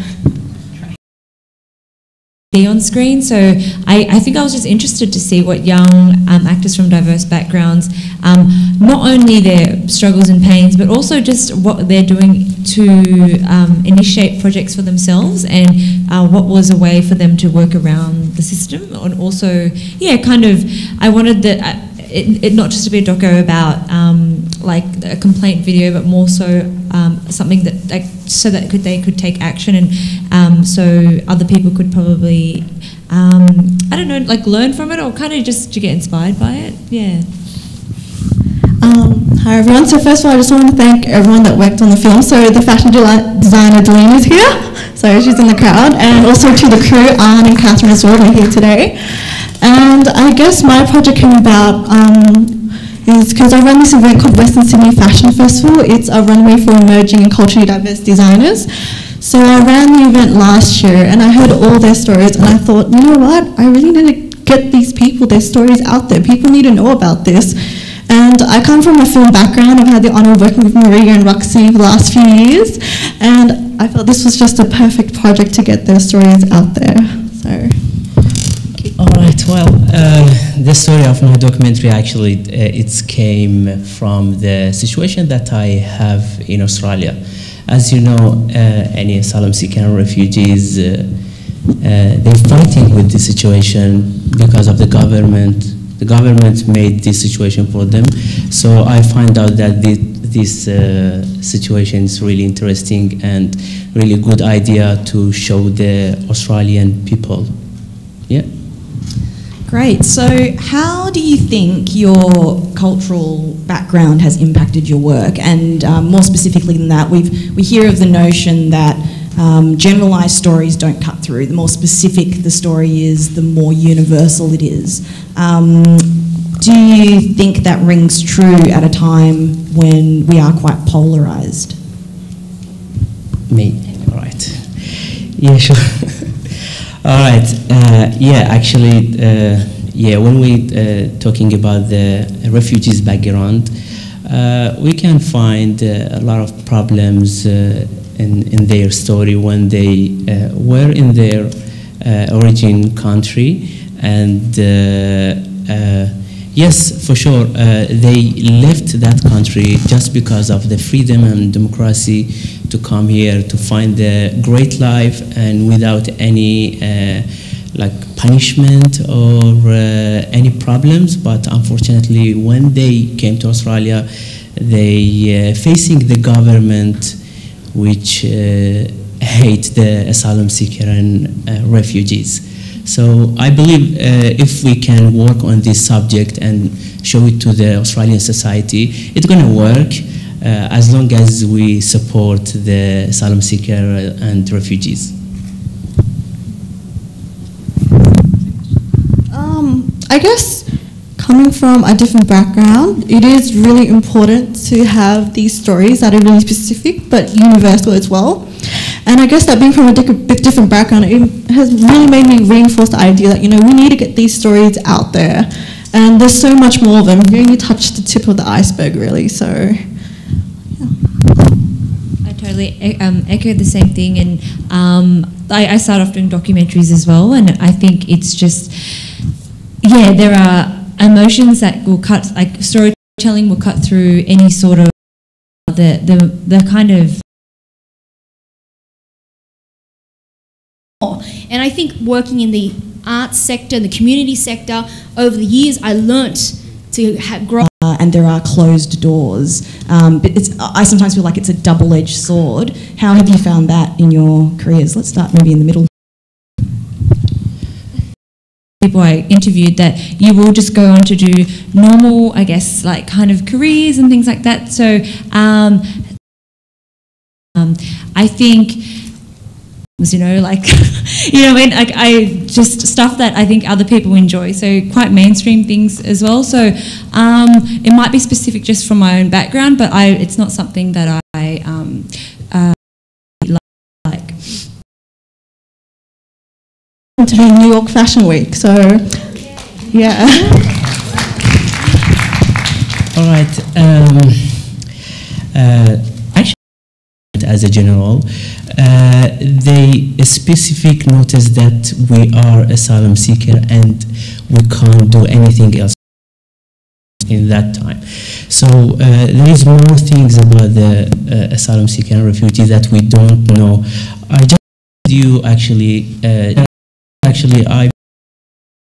On the flip side, there's opportunity as much as possible. Like for me, I've been working in the martial arts action genre. I've done stuff overseas, and even having to face, you know, prejudice and face other people saying, "Oh, you're a woman," and doing stuff that's physical. And I want to be able to do that. So yes, there is the struggle. Amazing. So to very, very briefly wrap up, how do you see your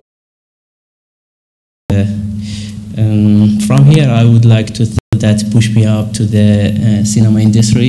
Even I couldn't speak English, but they made it English and speak English after improve in the cinema, and I can make it.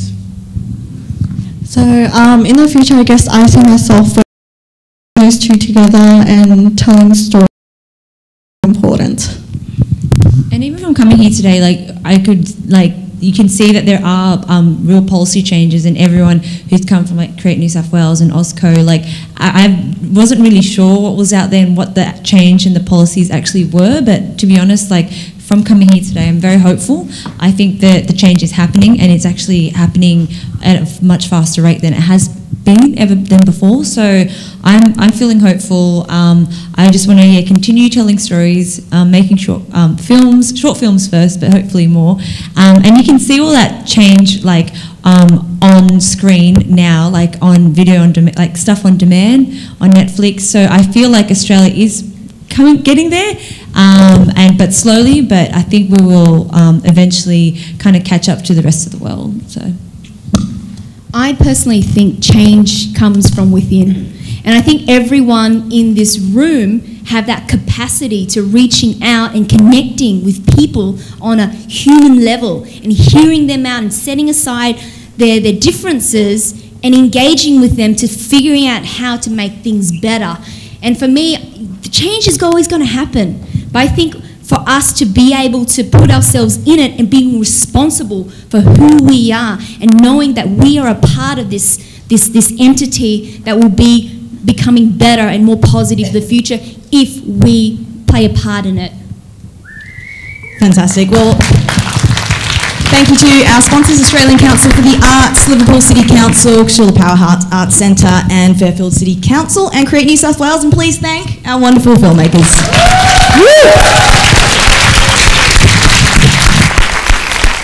Just as these guys won't find their seats, I'm gonna borrow Ali's beautiful words and say, yes, you can and you will make it.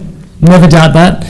And these guys, you know, I'm sure you can all agree with me that we all look forward to seeing their stories, their faces, their friends, their communities on our screens for many, many years to come. It is happening, and these guys are at the forefront of pushing that change, so they need to be supported. Support their work, talk about their work, share their work. There's a hashtag DiversityArtsAU. You should be using it on Twitter, everywhere else you can on the socials. Do we want to see Maria's film? I really want to see Maria's film. Can we get it working? Is that a thumbs up? Yes, have a thumbs up. Let's watch Maria's film.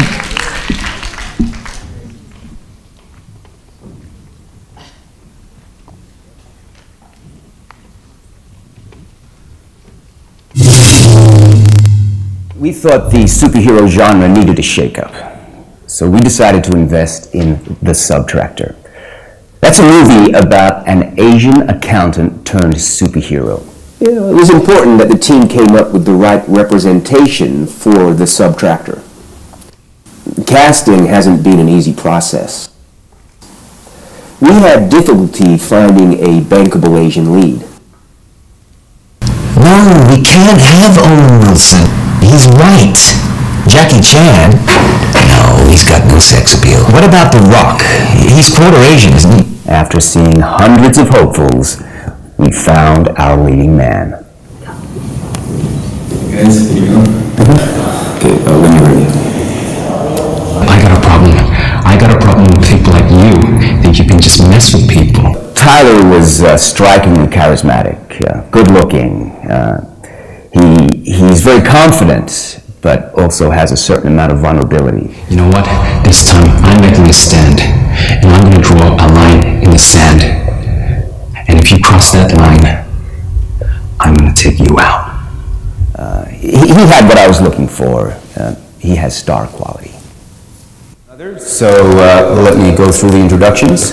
We have Thomas Smith playing the role of the multiplier, and Thomas, let me say, that was one of the best auditions I've ever seen. We have the lovely and very beautiful Julie Jones playing your love interest, playing the role of the divider. And we have Tyler Lee, our leading man, playing the role of Subtractor. So, which part of Asia are you from? But you do martial arts, yeah? I mean, you still do, and you got nice. I mean, like, I was pretty excited, hey? This is my first time playing Meiji. What range? If there's any cultural thing that I can do, like to further enhance my role, just let me know, because I'd love any information. Excuse me, which page am I on? Actually, the subtractor is a man of few words. Yeah, but I can't even find one. Yes, well, we had a meeting, and we decided that the subtractor wouldn't have any dialogue. He was going to communicate through his body. The divider is so drawn towards the subtract because he's so different and like so interesting and dangerous, and like I just find the whole interracial thing so interesting.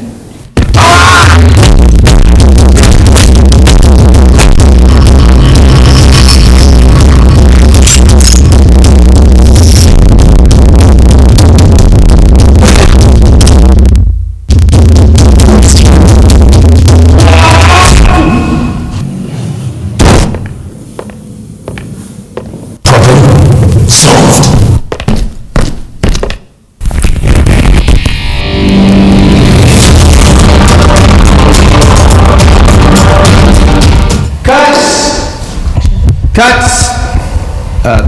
Look, it's just not working. The subtractor is a man of few words, so let's lose the line. But that's my only line. Okay, you can say the line, but I want you to say it with a Chinese or a Thai accent, okay? And can I get those rocks, please? Okay. I want you to do it with this arm, and you can hold this as well. With the ninja mask? Believe me, the audience will love it. Okay, everyone, let's take lunch. Back in 45 minutes. Great job, everyone.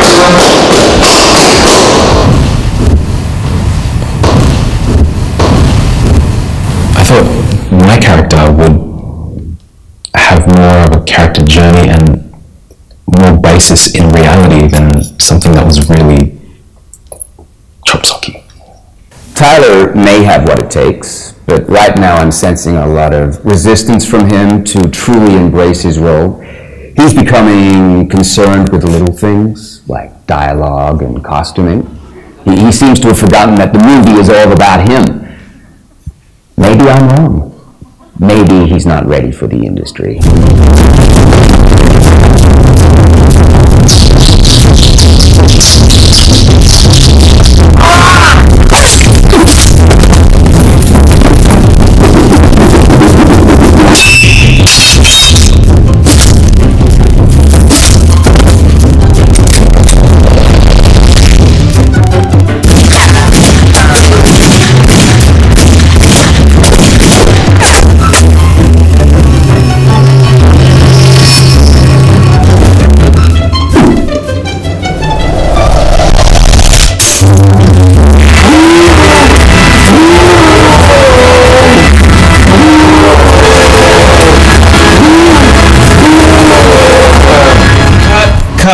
Cut!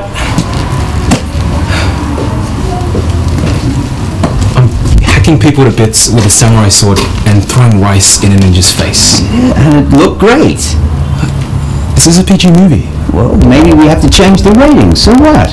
What's going on? I feel like I'm playing a racist stereotype. Oh, don't play the race card with me, Tyler. I'm trying to make a blockbuster movie here, and I'm appreciating and honoring your culture by putting you on the big screen. So if I were you, I would be a professional and do what you are paid to do, act. I mean, you're doing a fantastic job. The Kung Fu looks great. Come on, work with me, Tyler. I'm trying to turn you into a star here. You just gotta trust me and trust in the system. I don't care if you're turning me into a star, Ridley. You're making fun of my people. You're appropriating my culture. I'm drawing a line. This is bullshit. I'm leaving.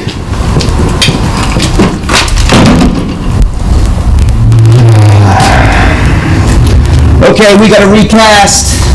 Let's find someone else. Tyler had potential, but he didn't go all the way. He became difficult. It's a great loss for our production, but as you know, the show must go on.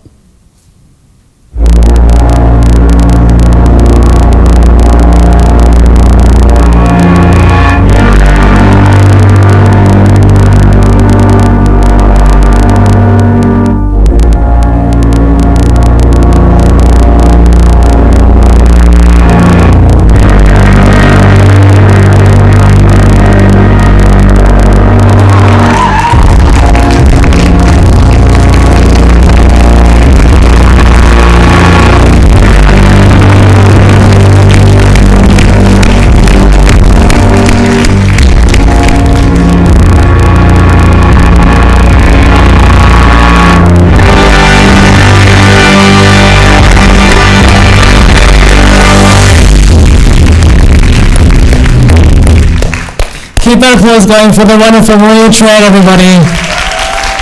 And can I just say, I remember having a conversation with Maria, who's still in the audience, many years ago on the front footsteps of Ice Eating Kebab that we bought from up the road in Granville, talking about this very thing. That was like almost 10 years ago. Look at you now, babe. Look at you now. She was on the cover of The Good Weekend a couple of weeks ago. Another one in place for Maria. And all our incredible filmmakers. Perhaps you should look up those people that are making this film adaptation of Aladdin and make a documentary about their casting process, casting an Indian guy to play a Middle Eastern character. It's the time of the day when we get to take all this passion and energy that has been fueled in you from these great chats this morning into the breakout sessions. It's really important. This is the time of the day where we can enact a lot of the change that we want to see. So take your ideas into these sessions, say what you want to say, don't hold back. It's your chance to actually affect the change that we want to see. You've all got that little letter in your folders. Have you found that somewhere in your folders?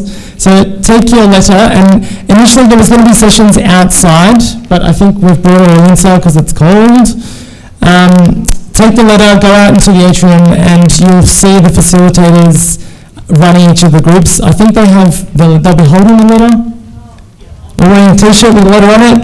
I'll tell you who the facilitators are just in case you get lost. So it's Dr. Paula Abroad, Pascal Berry, Rosie Dennis, Sopa Anari, Patrick McIntyre, Magdalena Marino, Bali Pada, Shakti Tharian, Tiffany Lee Shoy, and Paul Tan. So if you get lost, just come and see one of us. Enjoy the session, and we can't wait to see what you come up with.